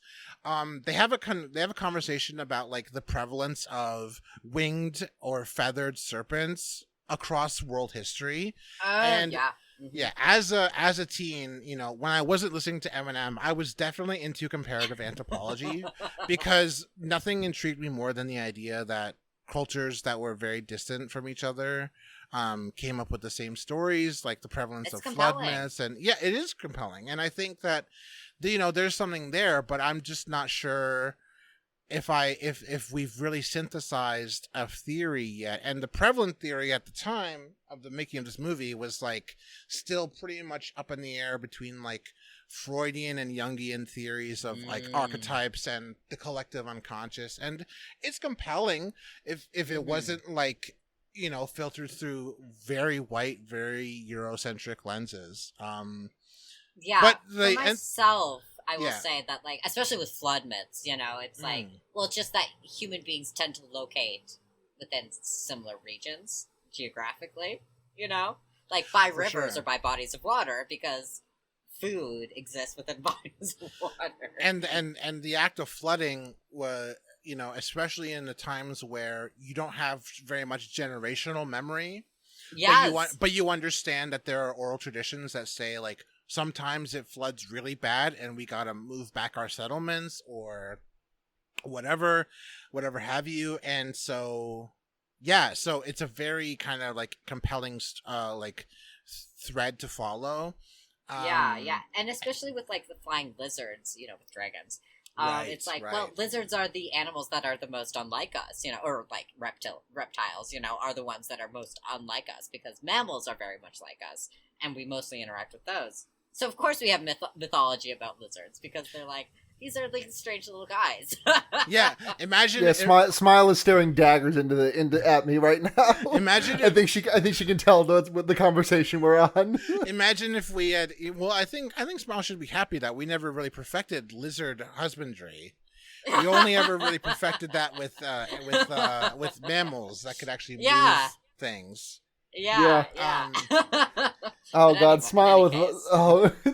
I'm really just enjoying the idea of Smile as like a pack as like a pack mule type of animal, just like carrying like a small bag of potato chips on her back because I doubt she could huff much more.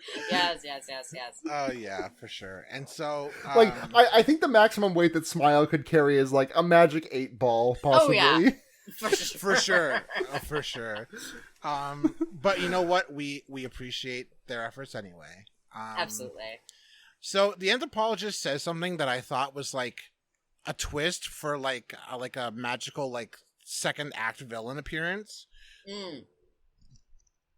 Excuse me.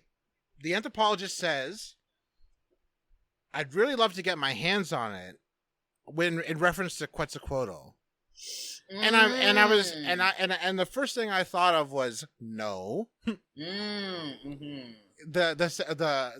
And it just made me think, like, you know, there are so many things out there that are like, you know, I don't really know where Powell's, oh no, sorry, not Powell's, Shepard's like idea of like monsters being mistaken as gods, like that's a very interesting kind of like belief to have, that like does David Carradine's character believe that monsters are real, but as a rule, but just that they're not all gods. Anyway, it's the strangest take you could possibly have on being an atheist. Right? It's so God is not real, but the Loch Ness monster sucked my dick in a back alley. Yeah. And it was, and I've never had, and my sex life has never been as good as it was. I've been chasing that high ever since. It's literally chasing the dragon. Absolutely, yeah.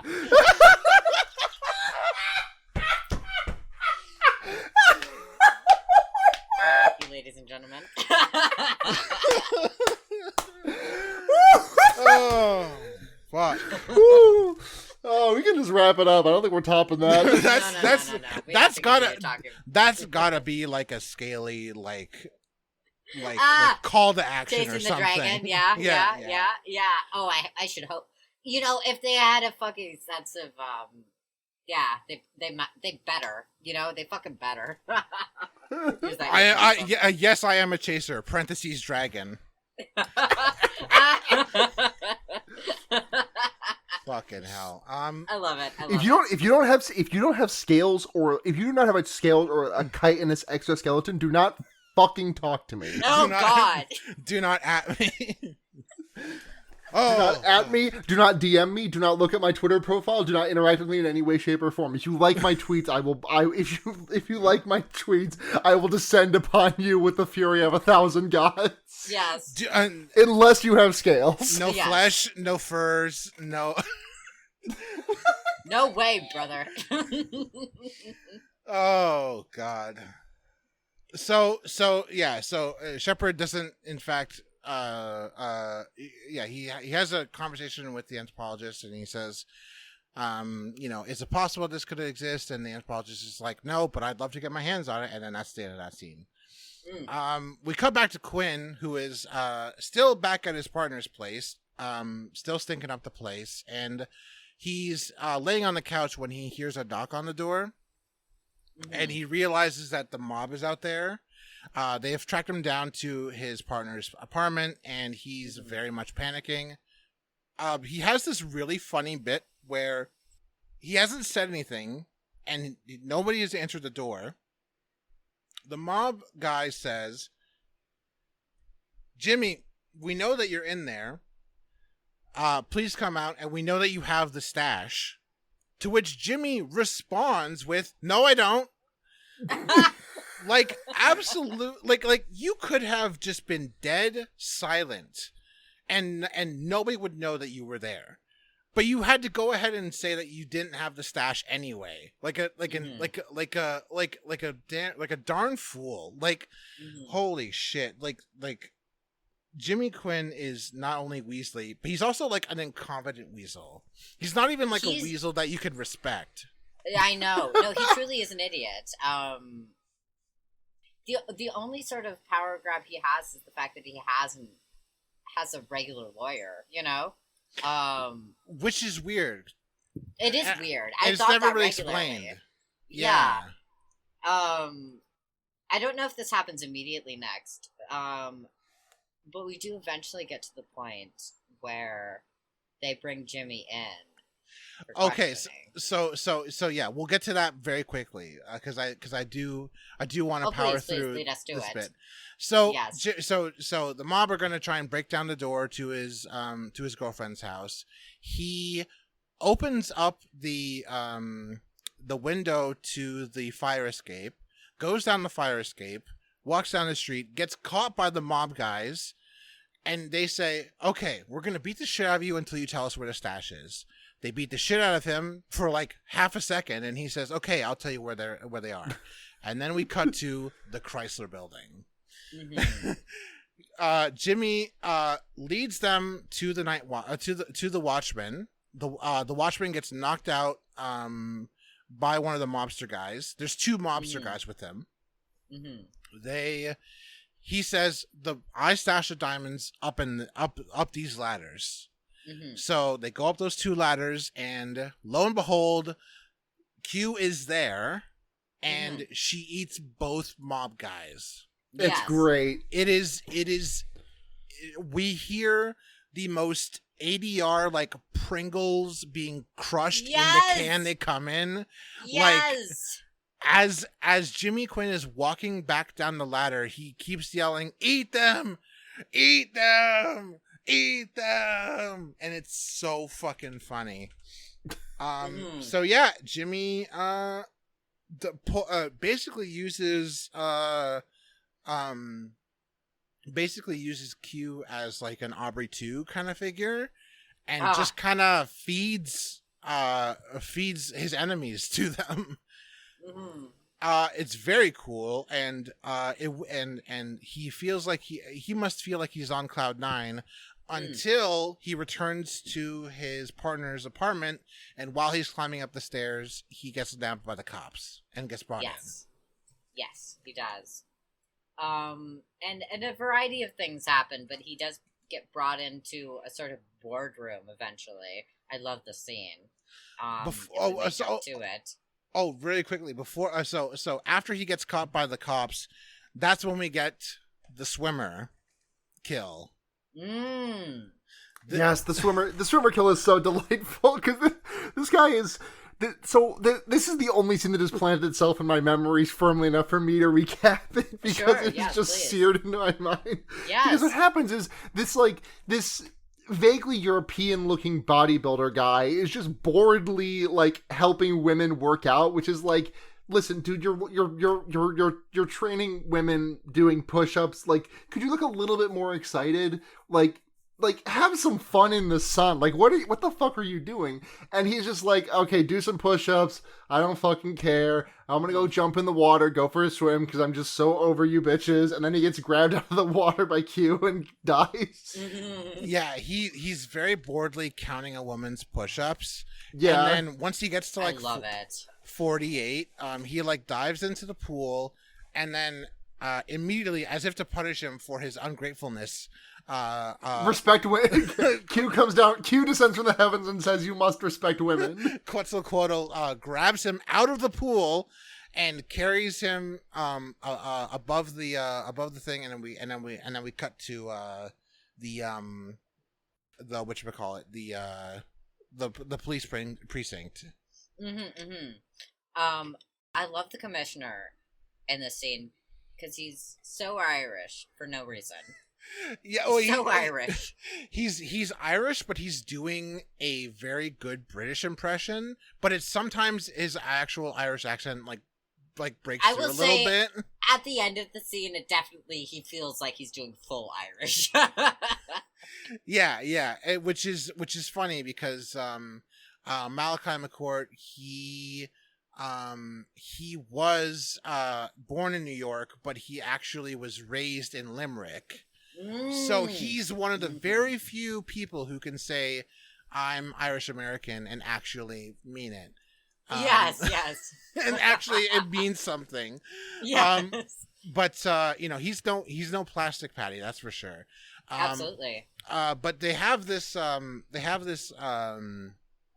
this conversation where Quinn is being interviewed by Powell, and the Night Watch, the Watchman, he's being interviewed by another guy, by another detective. And so Quinn kind of like hems and haws and is not going to give up any information about the heist until he hears he hears Powell and Shepard and the commissioner all talking about the ritual murders. And to which he puts the pieces together that the ritual murders and the thing I found in the nest, those things are connected. So he hatches a plan to get himself out of trouble, but not before he has yet another wonderful conversation with his partner, where he basically says like, "Fuck everyone else. I'm out for number one. I know things that the cops don't, and I'm gonna use my information to get me out of trouble." She says that he's an asshole, and he's like, everyone's being an SJW about this. Let me just live my life. Blah blah blah. And then she leaves, and she's like, "You're an asshole, and if you keep letting people die, then you're just no good, basically." So Jimmy basically gets a meeting with the commissioner, Powell, Shepard, and a bunch of other like city like official types. Like I think like the captain of the police department, another detective shows up, lawyers, whatever. And he says, I know about one of the victims who hasn't been in any of the papers. A woman who wore a charm bracelet, the kind of bracelet you can never take off. And so the police commissioner is like, "Okay, what are your terms?" And Quinn asks for $1 million. Yes. Full amnesty on anything that they have currently charged him with, including future crimes. Yeah. Which is big ask. Big ask. And interestingly enough, the exclusive photo rights of the creature, the egg, and anything else related to the mission.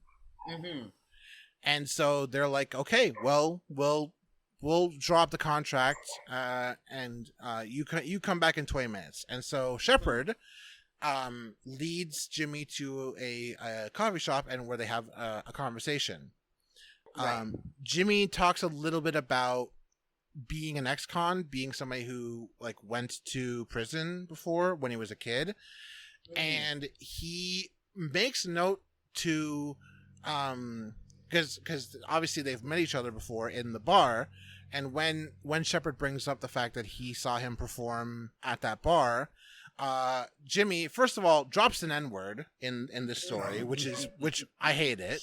Well, it's not good, no, but he's not a good person, so yeah. So he says like, "Oh, someone who I went to prison with taught me that, and that's the best thing that anyone's ever given me. It's more than you'll ever give me." And so okay, and so yeah, so Shepard's kind of like annoyed at Jimmy. He's like, "Okay, what you are, like we're your soldiers. Tell us what to do. Like the police are your soldiers. Tell us what to do." And Jimmy starts talking about like taking a giant circus tent and like putting it over the top of the building. And like using helicopters to do so, and like Detective Shepard like starts laughing, and he's like, "Okay, all right.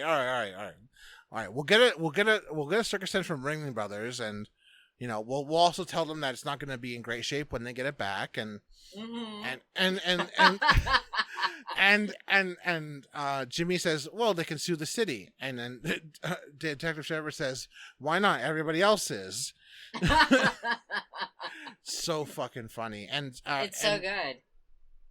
And so Jimmy's talking about this plan, and he starts hinting at what building the creature's in, because he hasn't given away that information yet to the police. Mm-hmm. But just as he's about to say the building, that's when Sergeant Powell walks in. Mm-hmm. And Sergeant Powell, who argued with him when they were both in the meeting room with the lawyers and stuff, Quinn says, if you hadn't have walked in here, I was about to spill my whole guts. And then a bunch of news reporters walk in and start taking photos of Jimmy and Detective Shepard, because apparently information has already leaked that the man who knows something about the flying monster, that there is basically no doubt of now, that it is for sure a thing that exists. Yeah. It was at this diner. And so, and so they finish their little diner shindig or whatever. Sure. They then rendezvous to the Chrysler building. Right. The police, Quinn, Shepard go up to the nest. The mother's gone. But it's just the egg there in the nest. And then so it's just Shepard up there by himself. And David Carradine's like dressed in all black. He's got like a SWAT outfit on, but he's still got like no helmet, because like he's like, I'm definitely not fucking up my hair for this movie. And so he's got like this like submachine gun, and he says before he starts shooting at the egg, he says, fry up about 500 pounds of bacon. We're gonna have ourselves some breakfast. And then he just starts shooting. This egg just gets fucking blasted. Just absolutely obliterated with 9mm bullets, and just So after after succeeding that particular side quest, Jimmy is rewarded by being told that because they did not kill the mother, that his money, his amnesty, and his photo rights are being taken away from him. It's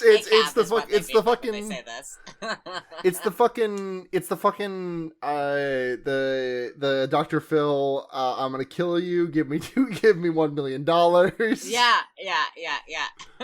Yeah, and so Quinn throws an absolute shit fit at this and says, you can't do this. I told you where it was. You guys fucked up. You didn't get my big circus tent. I want my lollipop. Fuck you.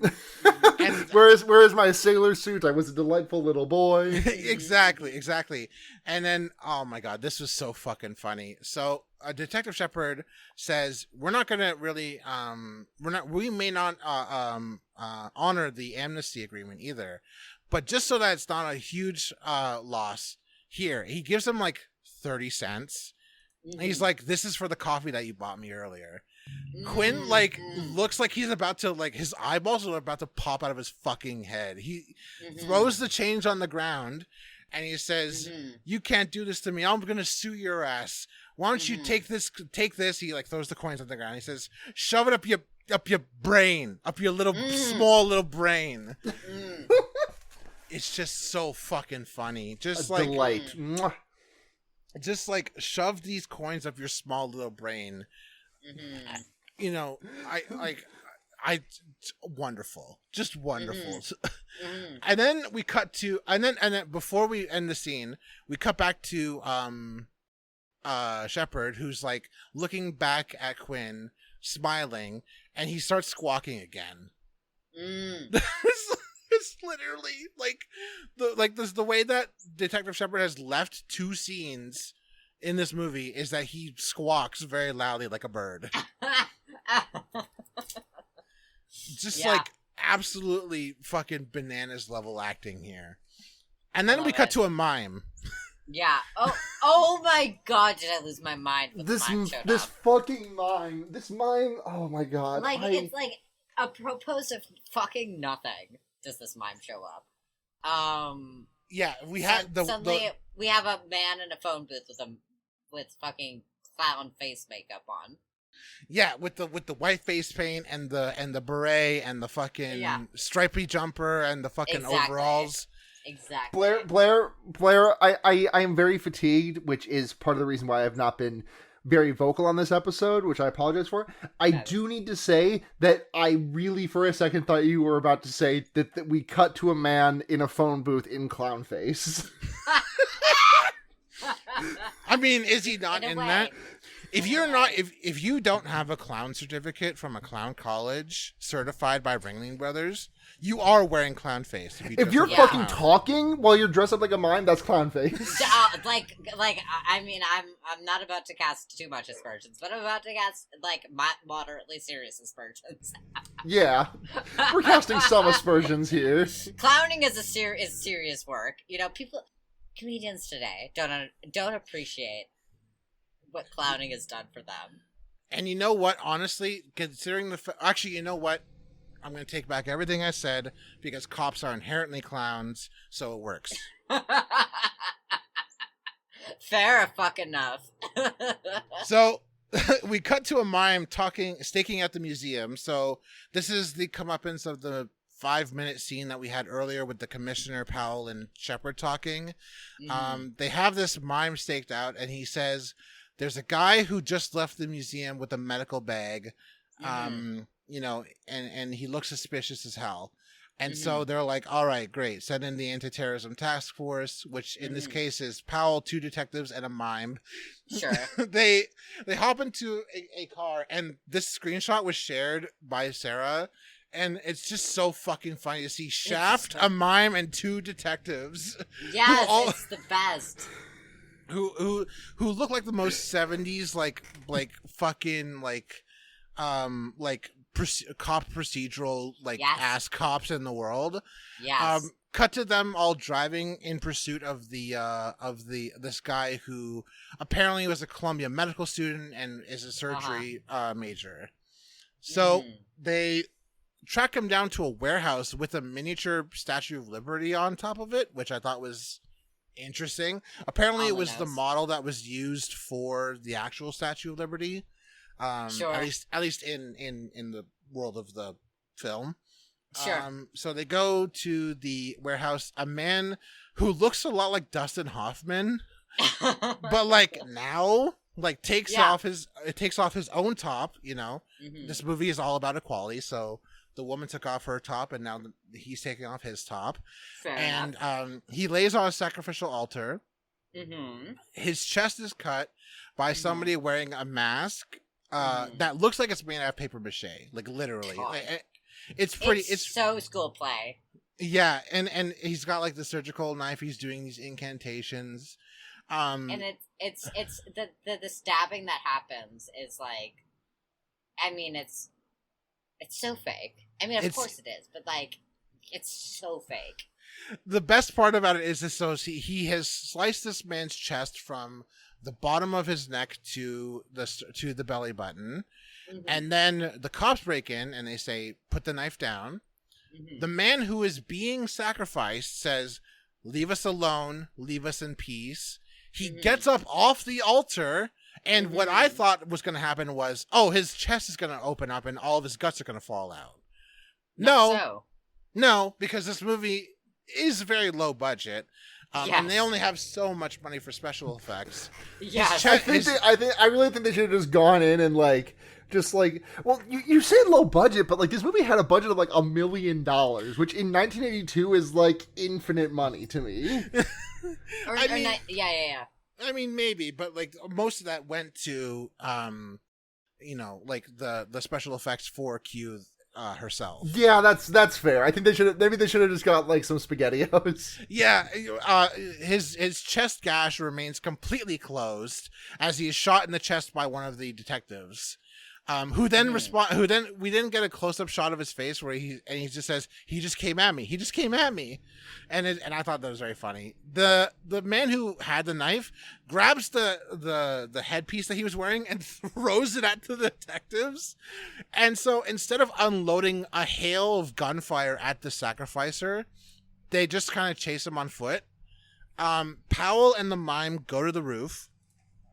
They get to the rooftop, and Powell is like in pursuit of the guy. He tells the mime to wait back there for him, and as Powell is like looking where the sacrificer is going, he gets hit in the face with a fucking kite, with a bird, like a bird kite, and he's like, "Oh god damn it!" And then as soon as he flicks the kite away from his face, Quetzalcoatl comes down and grabs his ass, literally lifts Shaft off of the roof and carries him over the city.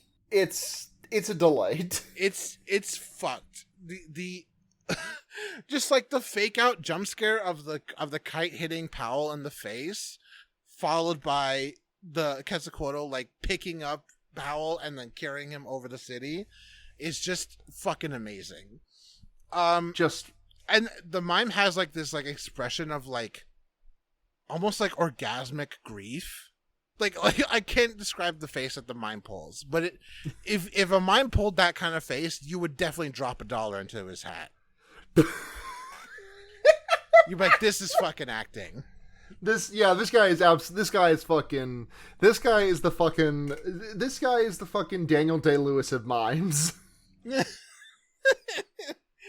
Oh god, so this fucking scene. So we get a scene with Quinn yelling at his partner again.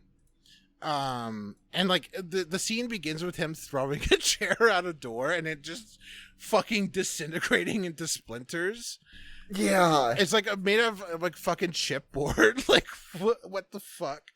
And so Quinn is yelling at Joan, his partner. And Joan, I neglected to mention this before, but when Joan and Quinn are having an argument the first time after Quinn finds the nest, she says something really fucked up, which is that at least you're not throwing punches anymore. And so we learned this really awful thing about Quinn, which is that he may have been abusive to Joan physically in the past. And so that's why she doesn't really like it when he drinks, doesn't really like it when he asks her for a drink after that first encounter with the egg. And so but this time she's just absolutely lost it. She seed him the way that he was talking in the interrogation room when he said that he's going to use information about the nest to try and get out of trouble. She saw the way that he acted after the diamond heist went wrong. This is strike number 3. She's fucking done. She says she's out of here. She says, "You know what, fucker? This is my house, and if you're gonna be an asshole, why don't you go take a walk?" To which Jimmy Quinn responds, "Huh?" It's just like, and he's like really aghast at this. He's like, "Are you serious? You're really gonna throw me out?" And Joan says, "Yeah. Why don't you just go take a walk and find some park bench that'll fit you?" And it's just like, damn, Jimmy, you're really getting what you deserve in this one. Yeah, Jimmy gets what he deserves. Yeah, and so, so all of that happens, and then so we cut back to the Chrysler Building where where Shepard was waiting, when Powell went to go investigate the mime's lead. And so they get ready to lay a hail of gunfire on Q when she comes back. She does indeed come back, and the entire police force just like start just shooting massive amounts of 9mm rounds at Q. And she flies around. We get really nice establishing shots of her whole figure, like the whole model that they used for Q is like shown off, and it's very much like plasticine, like dinosaur. Like, you ever take like clay or plasticine and just like roll it into a hot dog and then like turn that into a snake? That's basically the kind of level that we're dealing with. A very smooth Q is what we're dealing with in this one. Right. Yeah. Exactly. Smooth Q. Yeah. Smooth Q. Smoothie Q. And so, after laying like what must be like 80,000 9mm rounds and losing at least a solid 8 guys to Q, because they have like NYPD officers in SWAT gear on these like little tiny like singular like whatchamacallums, like scaffolds. And Sure. I'm like, you would have to pay me $1,000,000,000 gajillion dollars to even look at one of those things. Yeah. And let alone fucking get in one while a flying creature is coming at me, and all I have is a submachine gun. Yeah. Like at least give me like the Fat Boy or something, or you know, or like some kind of like ridiculously overpowered weapon. Get John suited up in the Enola Gay. yeah. Give me fucking power armor, or turn me into Master Chief or something. Like like this, like it's not gonna happen unless I'm like super powered. And so they lose eight or nine guys, and then they finally think like, okay, great, Q's gone, you know, she's dead. And then Q literally sticks her head into the hole right behind David Carradine's fucking body. And like, I literally legitimately thought he was going to get like, you ever see like those like comedy bits where like, someone gets a cane and like hooks the neck of of a comedian on stage and like yanks them off stage. I literally thought I was about to see fucking David Cage get yoinked right out of the Chrysler building. But unfortunately, that is not what gets yoinked. Instead, David Carradine turns around and lights up Q with more 9mm rounds in the head, and then Q's life ends by crashing into the Black Pyramid next to the Chrysler Building, and then falling ominously into the streets. And then we get the final scene of the movie. Q's dead. Unreal way for this film to end. Q's dead, but we're at like 128. We can fit 5 more minutes into this movie. Sure. And so we cut to Jimmy reading a newspaper in a shitty hotel room, and he's like laughing at like at reading the news that Q's dead and all this other shit that went down. He looks outside of the hotel window, and he says, "I saved you. I saved all of you. And what am I here for?" And then he hears a knock at the door. He goes to the door. He goes outside. He looks down the hallway, but only one way down the hallway. Looks down, looks back the other way, then looks back, and then gets stuck up on by the guy who escaped the police raid on the Liberty statue building. It's the Sacrificer, and the Sacrificer did not think this plan through. He brings Quinn into his hotel room, kneels him down, and has a Bowie knife to his neck, and he says, "You must give your flesh willingly. Say this prayer with me." Because, as we know, Quetzalcoatl won't accept flesh sacrifices that are not made willingly. Yeah. And so, Jimmy Quinn says, "I piss on your prayer." Preacher told me to say my prayers as a kid. I didn't say my prayers. Police told me to say my prayers. I didn't say my prayers. So I'm never going to say your prayers. And this just kind of leaves the Sacrificer guy like just kind of sitting there like, well, I don't know what I'm going to do. And so, so he starts speaking like an incantation. Jimmy Quinn says, "I've taken shit from you. I've taken shit from City Hall. Do it. Kill me." And then the Sacrificer is like, "Fuck it, I'm just going to kill this guy." Raises the knife and gets shot in the head from behind by Detective Shepard. Just gets absolutely fucking brained. Yeah. He then like gets onto the bed and he goes, "Ah!" and he falls on the bed. Perfect. It's perfect. Detective Shepard looks at Jimmy and says, "Hope you got your tetanus shot." And then like does like almost like a still frame like pose, like that's the end of the movie. But it's not the end of the movie because there's still 3 minutes left.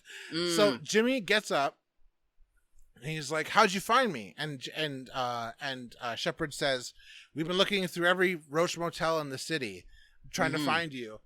And Jimmy's like, "Oh yeah."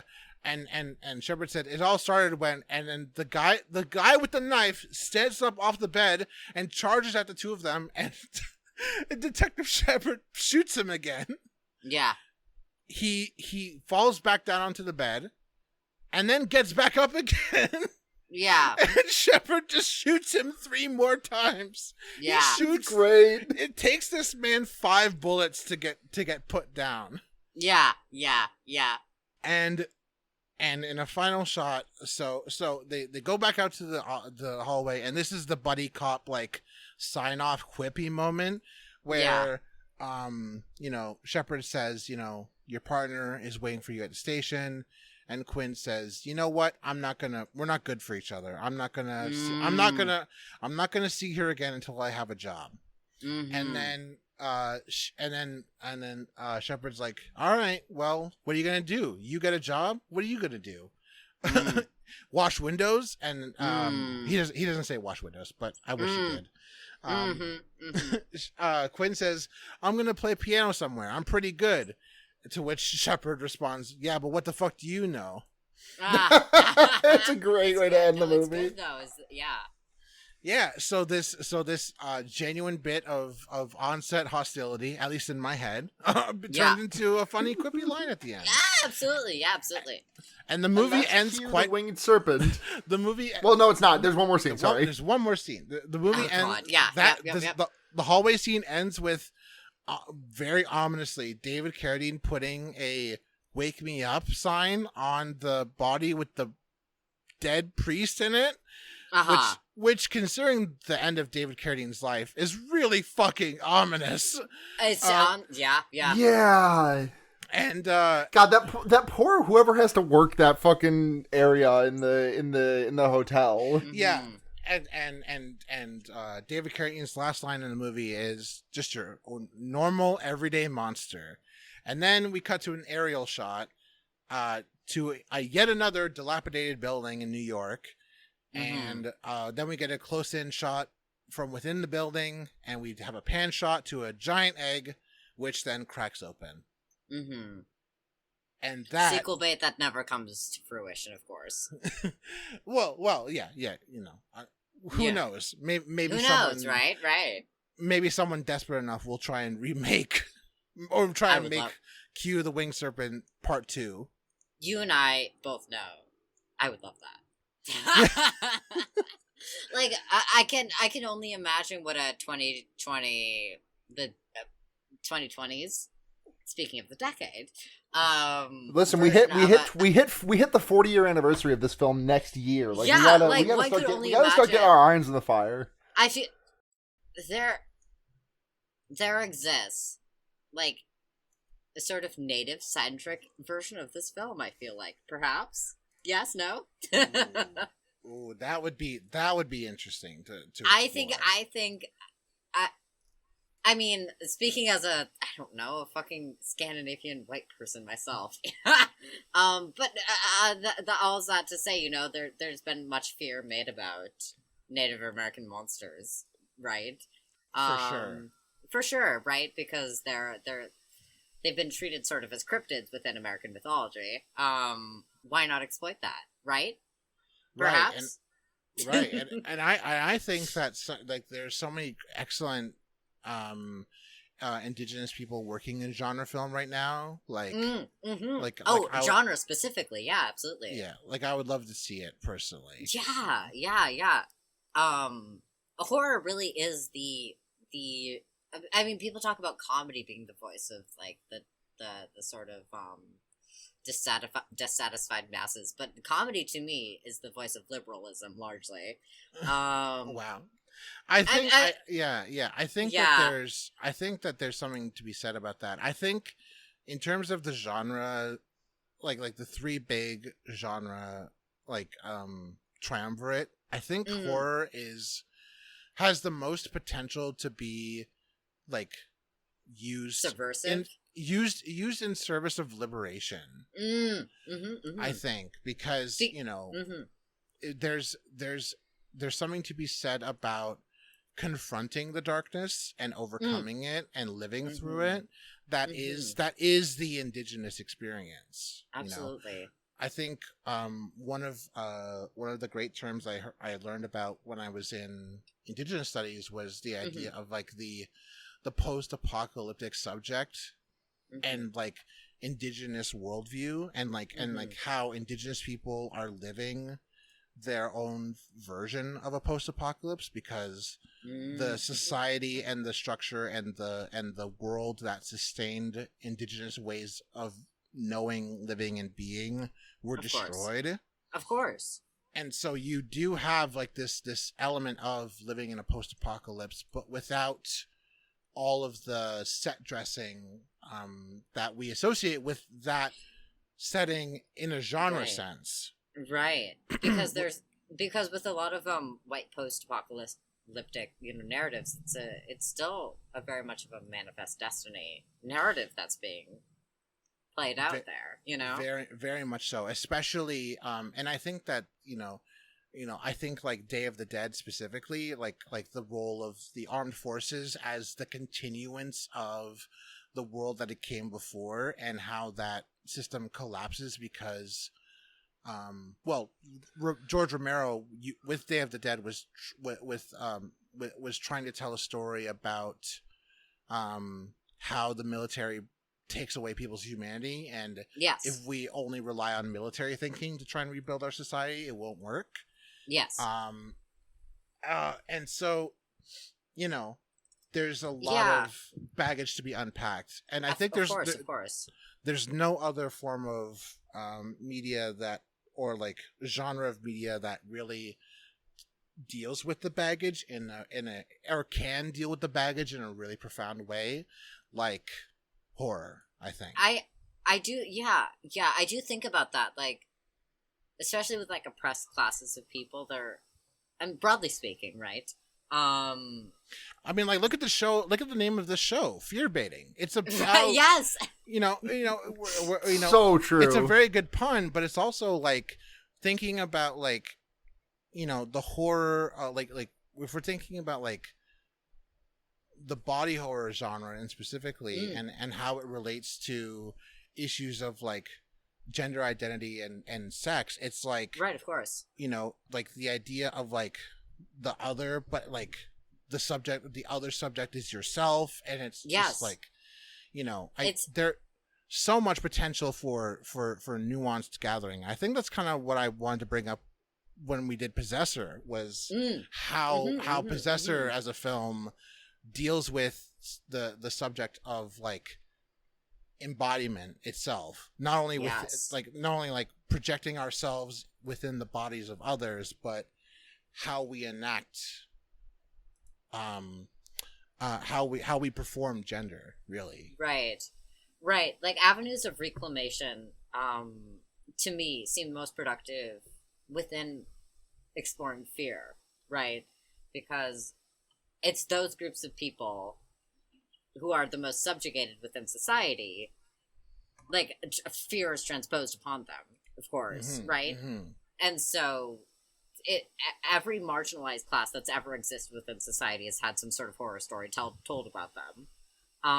And there's real value in reclaiming and taking like stock in those, and like saying, no, I want this, but also in order to fuck you about it, like yeah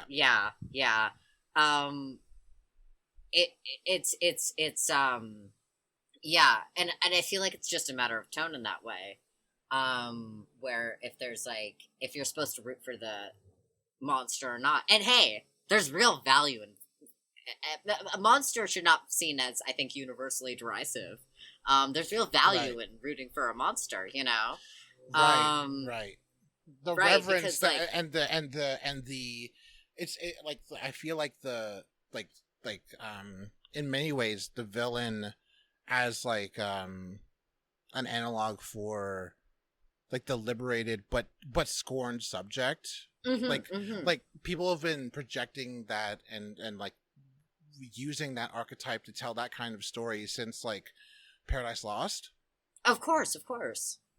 If not before that, you know. Right. Right. Because it's a real it's like, okay, so this is how you conceptualize me. Okay, fine, fair enough, you know? I'll operate within your context. I will be the monster to your society because I find your society monstrous. Exactly, right? Yeah, it's like, well, of course I want to destroy this. It destroyed me, you know? Yeah. And that's more profound, of course, in more racialized context than anything else, but is universally, yeah, applicable and able to be capitalized upon it. And I think which is why I say that humor is liberalist. I don't think it is universally. But when people say that, or this SNL idea of humor, of satire, right, is very liberalist because it's very much no. We want to hang on to what our status quo is instead of, oh, you're making fun of us. Okay, well, fine. I'm the thing you make fun of. I'm going to be that thing, and I'm also going to destroy the shit out of you. Yeah. Yeah, for sure. Which is an entire differently thing. Yeah. Yeah, I find that in at least for me in particular, there's this element of what I've loosely like sort of like understood to be like survival tactics, like survivance in general for indigenous people does include, yes, confronting the horror, but also in some ways being able to laugh through it. And there's something about being able to laugh through it that is more profound than laughing at someone, even if that person is an oppressor or is an oppressive subject. There's something more profound about being able to sort of like recognize the absurdity of the circumstances that I think permeates a particular kind of indigenous humor. Yeah. And I think it ultimately comes out as, you know, we're able to recognize that, like, despite it all, we're still able to laugh through this hardship that we are all confronting and facing. It's kind of like a dark comedy in that way, or like a black comedy in that way. Yeah. And excuse me if I'm speaking out of turn when I say as much, but it does feel like a bit sort of like a sort of Jewish sense of humor to that, whereas it's sort of like self-effacing, but the sort of like fuck you also about it, you know? Right, and I've heard that like from people I know who are both indigenous and Jewish, that there is this kind of like, there is this connective tissue with, like, you know, we laugh not because we find it entirely acceptable, but we laugh because that's what we can do instead of crying about it. Of course, yeah. We are allowed to grieve. We're allowed to feel angry, but we're also allowed to feel, we're also allowed to take joy in its absurdity. And in storytelling, a type of Schadenfreude, right? Yes, exactly. Yeah. So, I guess perhaps in that strain, on a scale of 0 to 5, what would you say, Sarah? Oh God, I'm sorry that I've been so painfully silent. I'm just, it has been slowly over this past 2 hours has been, you can kind of, if you go back and scrub through the episode, you can kind of realize me realizing how bad a decision, you can kind of like hear me realizing how bad of a decision it was to go straight from an 8-hour shift after a dog shit night's sleep into podcasting without even stopping to eat in between. Girl, we're gonna get you food as soon as we're done with this. Yeah, absolutely. Yeah. So from a scale of 0 to 5, on a scale of 0 to 5, bad piano riffs. How many bad piano riffs are we giving this? John, please, start us off. How do you rate this movie? I'm gonna have to give it. I'm gonna give this 3.5 bad piano riffs. Sure, of course, yeah. I think the movie is, as far as bad movies go, pretty great in terms of like it does not overstay its welcome, and it's very quick. Yes. But I feel like there are elements of the movie that kind of take a backseat, and the first 30 minutes of this film are great because you get 2 kills, you get some really bad line reads in the procedural parts, and there's like really funny performances all around. Mm-hmm. But what happens is that because as the movie gets along and it gets more complicated, Mm-hmm. you see less and less of the good stuff and more of the boring stuff. Mm-hmm. And as much as I appreciate the effort put forward, the performances are good enough that you could make the argument that there's nothing wrong with them. But Yeah. I would argue that like they're not quite over the top bad all the time for me to really recommend this movie on just that level. I think it's a great movie to watch with like a group of friends and possibly inebriated. I wouldn't know, but you know, because I've enjoyed this movie 3 times stone cold sober, and I find it it to be sure almost like as well. Yeah. Yes. almost like a comfort bad film, if that makes sense. It is. Because it is. No, I would agree. Like 3.5 is where I would put this, but for like the reason where it does hit that sweet spot where it's like it's not a grueling experience like a Birdemic is. Birdemic is a bit grueling to get through. If you don't have like ancillary, like one could not watch Birdemic entirely on one's own because you need the additional conversation in order to get through it. Speaking as someone who has done that with Birdemic, yeah, this is a true statement. Yes. Yeah, for sure. Same. But yeah, this has enough good going for it where perhaps, maybe, but as absolutely, I would 100% agree with you, benefited by the fact that, like, you want to have background conversation while you're watching this movie. So yeah, absolutely. 100%. So, like, all of your party group can turn to the TV at once and be like, oh my fucking god, what the fuck is happening? Yeah. I am I'm going with a 3 myself just because I said this during the movie, but like for the last like maybe for the last like hour, maybe like 50 for the last like no, not for the last hour. Sorry, I'm for the last like 30 to 40 minutes of this movie, it feels like the movie is constantly like 10 to 15 minutes away from the end. That's very true. And it is an agonizing process to realize that it is not 15 minutes from the end like it feels at all times. Yes. But it's also very funny because like even the very end of the movie still feels also 15 minutes away from the end. Yes. It's a bell curve of like how far away is the movie from the ending, and in the middle is 15 minutes. Yes. It's weird because it's like for me it's like the first 45 minutes of the movie is breakneck pace. But then the last 45 minutes of the movie is all stopping. It's all stop start. Yeah, absolutely. Yeah, no, totally. We got questions. Oh, let's. Fuck yeah. Okay. This question from Scholars for Watanagashi Truth, at Sylvian But Queer. Yes. What's your opinion on a damn fine tuna sandwich? Shit. I cannot abide tuna. I fucked with tuna sandwiches hard. So, me being as I am a vegetarian, a non-option for me. I love seafood, though. It is real. Okay, not to be like a bougie white person. My parents are moving to Spain in a couple of years. And I'm going to be like, seafood is going to be a thing I'm going to have to reintroduce into my life. I miss a good tuna fish sandwich, though, I will say for myself. For sure. Yeah. I'm a huge slut for tuna. Like, it's not even fucking funny. It's the best fish. It's not. Yeah, it is. It really is in the sense that like it's not even fucking close. Yeah. Like so y'all heard that story recently about how Subway tuna isn't apparently real tuna sandwiches. Right. Sure. Like someone like some like lab in Ireland like did like a research test on like the substance quote unquote known as tuna at Subway sandwiches, and apparently did not contain any tuna product at all.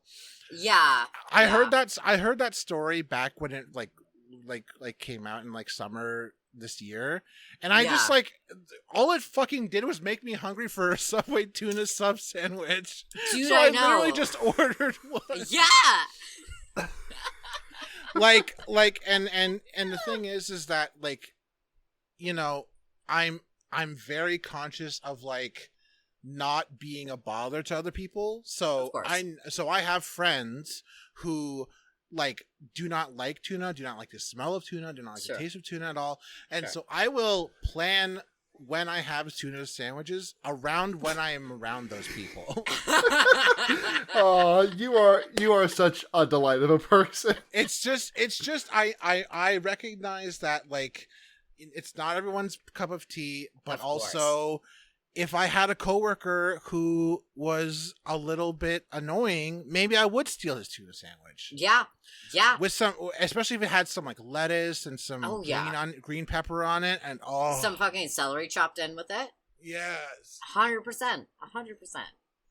oh my god, yeah. So yeah, my opinion is, it's proof that God loves us. Dude, yeah. Once we like ethicalize everything, all like meat farming, tuna is gonna be my main bitch. Is the thing.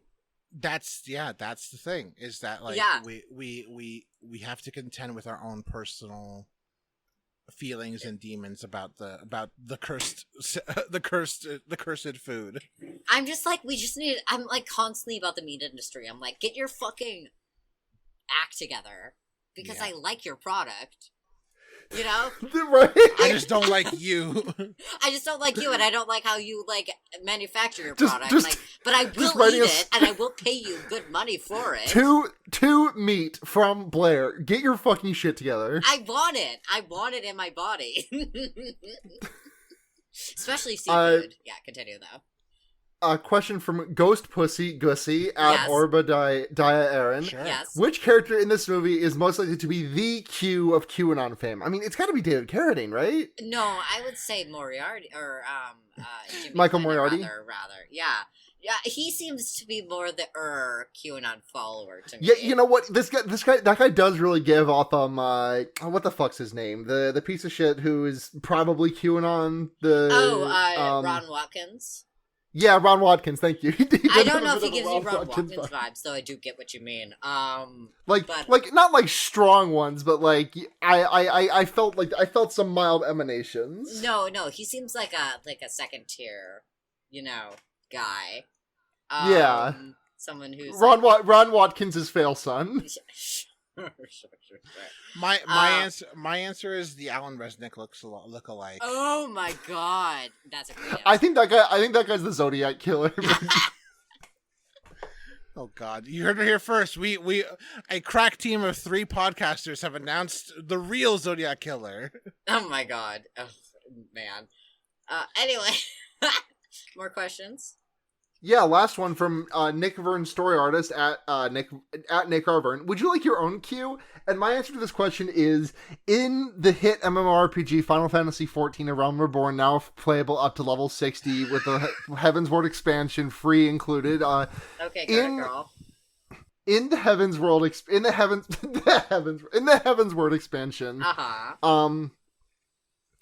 there is a point at which you fight a big fucking dragon. And after you beat this dragon, it becomes I cannot remember why it happens, because I did not, if I'm being honest, I did not pay that close attention to the story of Final Fantasy XIV: A Realm Reborn with story and with the Heaven's Word expansion free up to level 60. But the big scary dragon that you beat turns into a little guy who just like pops up in cutscenes from time to time and can only be like seen and heard by the player character, much like Snowy from Tintin. Sure. And he just turns from a huge hulking dragon into a little guy that follows you around, and also you can equip it to your character, so you can have a little Midgard summer following you around. So I think that is my own personal QAnon that I would. God, I swear to God, that was What completely is the unintentional. answer that you provided? Yes, the answer that I provided is I want a little Q to follow me around. Okay. Like that. Sure. I guess I'll second it. John. This is a really great question. Thank you very much, Nick Vernon, for the question. I gotta say, so there's a couple of Qs who I think would be really great allies of mine. Sure. So here's I'm gonna give you the top 3 Q allies. Number Sure. 1 is gonna be Schoolboy Q. Sure. Think they're pretty cool. Yeah. Q from Star Trek. Oh my Now, god. I'm not a Star Trek fan, but I think Right. he's all powerful. I think you're correct on that. Yes. So cool with that, and then number 3 is gotta be Quetzalcoatl. So Yeah. I would accept any of those 3 as my companion Yeah. through the wastes of the Mojave Desert. Solid answers. Oh god, yeah, especially through the Mojave. You want a dragon on your side if you're gonna go through that. Absolutely, You gotta ride a bitch. Oh man, I wish that would make walking from place to place so much more fun. Yeah. To have a cold-blooded animal on your side, absolutely. Yeah. That's it for questions. So we got recommendations now. Do y'all got something lined up? Let's start with you, John. Yeah, you mentioned this earlier. Sure. So the movie I want to so the thing I want to recommend is a movie. It's called VHS 94. So Oh yeah, is that out? it is out. It is on. It is on the. I believe it's on Shudder right now. So for all of you who have a Shudder a subscription, go for it. I'm gonna put my foot down. I'm gonna put my foot down and my hands to God. I did not like VHS 1 or 2. Fair enough. Because they did not have a completely universal VHS lineup. Like there was some Skype shit in there, and there was some. It was just I'm a VHS lover. Like a purist, absolutely. People have accused me of being a VCR fanatic, and I to those allegations I say nothing because you're not my dad. Well, my point is that seeing VHS 94 on Shudder was like, oh, whatever. I guess I'll watch it. Yeah. The in between segments between the segments aren't great, but I will say that there are 2 segments in particular in VHS 94 that are really fucking good. And I really and everything else is like, if not as good as those 2 segments, then pretty darn good just in general. So if you're a VHS purist as I am, if you love analog horror, which is a really big thing on YouTube right now, if you want that aesthetic in your life, do seek out VHS 94 and Hail Rotma. Oh yeah, man. Oh yeah, that's awesome. Like, Sarah, we have to watch that movie together. I don't even. We care do. if it's I for mean, the we also podcast. do. Yeah, for sure, absolutely. I still also have to see VHS 2 just to complete the set. Yeah. For myself, I suppose. I guess. I guess I'm recommend. I don't know if y'all remember long ago when Sarah recommended to me on this podcast, the QAnon Anonymous podcast. She also said, "I've also heard about TrueAnon, but I can't vet for them. I can vet for them now." And that's what I'm going to recommend this week. It's a great. The latest episode. The latest episode I was listening to on my drive home from work. It's so fucking upsetting. Of which one? Of which one? True or Q? Of QAnon Anonymous. Oh, Gotcha. I'm going to recommend TrueAnon, though. Oh, apologies. No, you're fine. I will say, I don't know if it's their latest, but one of their latest is about the Bush family. Not as in the Bush, our former president, but as in the Bush Anheuser. Oh. Yes. It's almost Succession in that story. Like, So- Succession-esque. You've heard QAnon Anonymous, right, Blair? I have, yes. So is TrueAnon now are they doing the same thing that QAnon Anonymous has done, where they like cover tangentially related subjects to just weird political stuff? In a and way, historical yes. Stuff? They're more deep state focused, and a Cool. sort of like Peter Del Scott definition of the deep state. Sure. Right. I So it is very much an exploration of power and money, Cool. by way of Jeffrey Epstein. So they do talk about the stock market and which I think is like, I think a lot of leftists have that as a sort of blind spot for them, how like Wall Street operates for that, for Yeah. like, and I think it's really, really important to understand how, like, you might disagree with how global economics work, but you do have to actually understand how it works. Well, where You else? know? Where better place to throw the wrench? Am I right? Right. Like it, because the thing is that, like, this is what determines your life, so you might as well understand how it works, even though it feels trite and needlessly difficult. It is on purpose difficult, but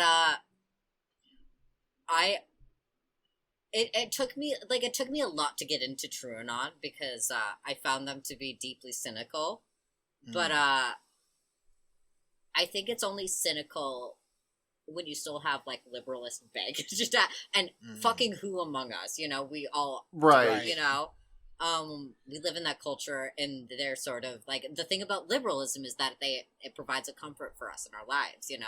I mean, you say who among us, but like I'm more of like a person in the center. I'm not really here or there. I'm more Right. like I'm on neutral ground. Right. He said, sliding off the Titanic's deck.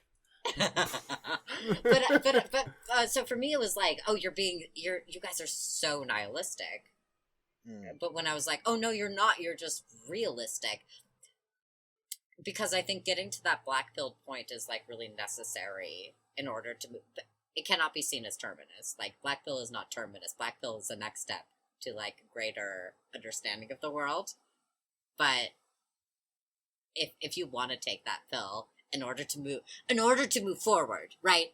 Like, we're not just being like, oh, the world is fucked and we're fucked forever. That's not the point. Right. Get to the be on the precipice of doom. Do not enter it. Yes, but we need to understand the doom in order to have imagination conceptualize. In order for our imagination to conceptualize a world beyond it. Yes, exactly. And that for myself, at the very least, TrueAnon has been the way I've been able to really conceptualize that doom, because it really does. My main critique is that it's more conspiratorial than I am. But I don't think that so long as you're willing to take the conspiracism with a grain of salt, I think the shape of it does point to something correct. I would also issue a slight warning, I guess, that TrueAnon has waded into some like transphobic from the left waters in recent memory. That I Can you? What's that? I mean, I'm not saying you're wrong, right? Of course, but so the thing that most recently sticks out in my mind is there was a New York Times article about a trans woman who had made ends meet as a young person by doing sex work, right? And the TrueAnon on their Twitter, like, this is not on Brace's Twitter, this was on the TrueAnon pod Twitter. They snipped a they basically, I think Coolsville sucks the article and said, quote, if you are a child and an adult, quote, teaches you how to support yourself through sex and warns you that you just some trans women are grooming children into sex work type shit. Yeah. So that is the other thing I will give and to agree that I'm understanding it. Do you know what I mean? When your purview is sexual misconduct of the upper class, and additionally to that, I mean, let's talk about NAMBLA. You know, there's plenty of underclass people who have tried to utilize class struggles For sure. in order for their ill means, which is not what I'm saying this is the case, but if you're hypersensitive to that, it might be your... Right. Which is not to sure. justify that, right? Of course. I know. I just also want to, throw out a... Right. So I would say it is, if it's a thing that you fucking hate immediately, you're fucking allowed to fucking hate immediately. Yeah. There's also this one's not a huge problematic one, but just more of a funny one. Last year there was a bit of a dust up for one of them linking an article talking about trans people getting medical intervention being capitalist, which I mean, Fucking sure it is, but oops. what isn't? Right? It's like we live in a society. It's almost like we all live in a country called capitalism. Yeah. Right. Yeah. Oh man, I get another podcast would allow me to go into deeper detail about this, Yeah. but I will not do it here because we've already gone long. Sarah, my dear. My recommendation this week is going to be something that's lightly illegal, but fuck it, Nintendo isn't your dad. Sure. Hack your fucking 3DS. Do you know what you need to Girl. hack your 3DS? Do you know what you need to hack your 3DS these days to play every single fucking you can I have set this up that I can play pretty much everything in the Nintendo catalog from like NES, SNES, and then all of their handhelds up to present. Piracy. Do you know what it took me? Do you know what it took me? It took me an SD card. It took me a micro SD card that would go inside my 3DS. It took me a micro SD card adapter so I could plug it into my laptop, and it took me a computer that had an SD card slot. And it took me going to the website 3ds.hacks.guide. And now instead of paying $200 fucking dollars for a Nintendo DS copy of Pokemon Soul Silver, I got that shit for $3.99. Nintendo, let this be a lesson. I would have given you like $20 to buy that shit on the store, but instead I'm going to now get every single game you have ever put out for free. Sarah, can I ask you a favor? Could I ask you to do a little write-up of those steps in order for me to link to it in the show description? The 3ds.hacks.guide has an extremely meticulous guide on how to do every single step of the way. Literally, Then all I'd ask is for you to send me that link. Yes, then absolutely. Yeah. Literally, I'm saying this truthfully. If you intend on doing this and you need help troubleshooting, I cannot promise that I will have an answer for you, but I will absolutely answer a DM or something that you have for me if you want to know how to do this. Is Yeah, it still hop true? into- Is it still true, Sarah, that Pokemon is the highest grossing media property in the world? I don't think it. I think it's Grand Theft Auto, actually. Grand Theft Auto 5, I think, is, pushed it over Pokemon. Okay, well, either way, there's no reason for anybody out there to not have to, not get to experience the joys of games that are that are almost as old as this movie that we just watched. Oh, I'm sorry, it is Pokemon. It is Pokemon. Yeah. Yes. Oh my god. Yeah. Yeah. So there's no reason why we should have to why we should have to pay exorbitant amounts of money to access games that are almost as old as that movie that we just fucking watched. Yeah. Nintendo is not your dad. Steal from Nintendo. Yeah. Not your uncle. We will have links in the show description for all of that. Yeah. I'm just now looking at this list of most profitable. I'm sorry, I know we're going super long, No, but I'm just fine. looking at this list of most profitable media enterprises, and I'm just like, there's some up here that I'm like, sure, Yu-Gi-Oh, that makes sense. Peanuts, Middle Earth, Lord of the Rings, sure. Seeing I don't know, seeing Fist of the North Star in here next to SpongeBob SquarePants, I know that's just different markets. I'm sure I would be saying I'm sure I'd be saying the exact opposite if I was a Japanese person and was Sure. and I would just be like, what the fuck is SpongeBob SquarePants doing up here? Sure. But it's just surreal to see something. Cars is up there. Cars, one of the most profitable media franchises of all time. More profitable than Middle Earth, Lord of the Rings. Crazy. And just as confusing, actually. It's truly. John, my dear, do you have anything you would like to plug for us this evening? Yeah, you can find me online, unfortunately. So I'm on to the best place to find me is on Twitter. I'm at flourishcaster_. I host a weekly radio show called The Sound of Shadows, where I play music that is in the dark ambient metal noise space genre. Very cool. And this week I'm also featuring a series of short stories written by another podcaster named Sora Narnia, who is really good short story writer and who's been gracious enough to lend me some recordings of his stories for me to play on the air. You can find that at there's a pinned tweet on my Twitter that you can check for that. And we'll have that linked in the show description as well, of course. Yeah, and yeah, I'm a regular guest on HKIP, and hopefully we'll have an episode out soon. Hopefully by the end of the year. Hopefully, yeah. But yeah, no podcast of my own. You'll just have to find me on the next episode of Yes, Fear when We love having you when on. when 64 when 64 when Nintendo 64 Mile comes out, we'll update the show links here. Yes. Or the Eminem podcast I'm supposed to be doing. Yeah, 64 and Nintendo 64 Mile. Yes. Fuck me. Yeah. I'm very easy to find online. You can just find me at Blair Kitch on Twitter. This is where the place you're hearing me right now is my main media property. I do graphic design work. I did it for this season of Fear Baiting. If you're impressed by it, you can hit me up. My DMs are open at Blair Kitch on Twitter. Sarah. You should be impressed by it. Oh, sweet. Hi, Thank I'm you. Sarah. I'm on Twitter at Sunhatzhenya, SUNHATZHENYA. This podcast is at Fearbaiting on Twitter. You can also support the podcast by going to patreon.com/fearbaiting. $1 a month, basically a tip jar. If we happen to get the episode up early, though, you will get access to it before everyone else. $5 a month.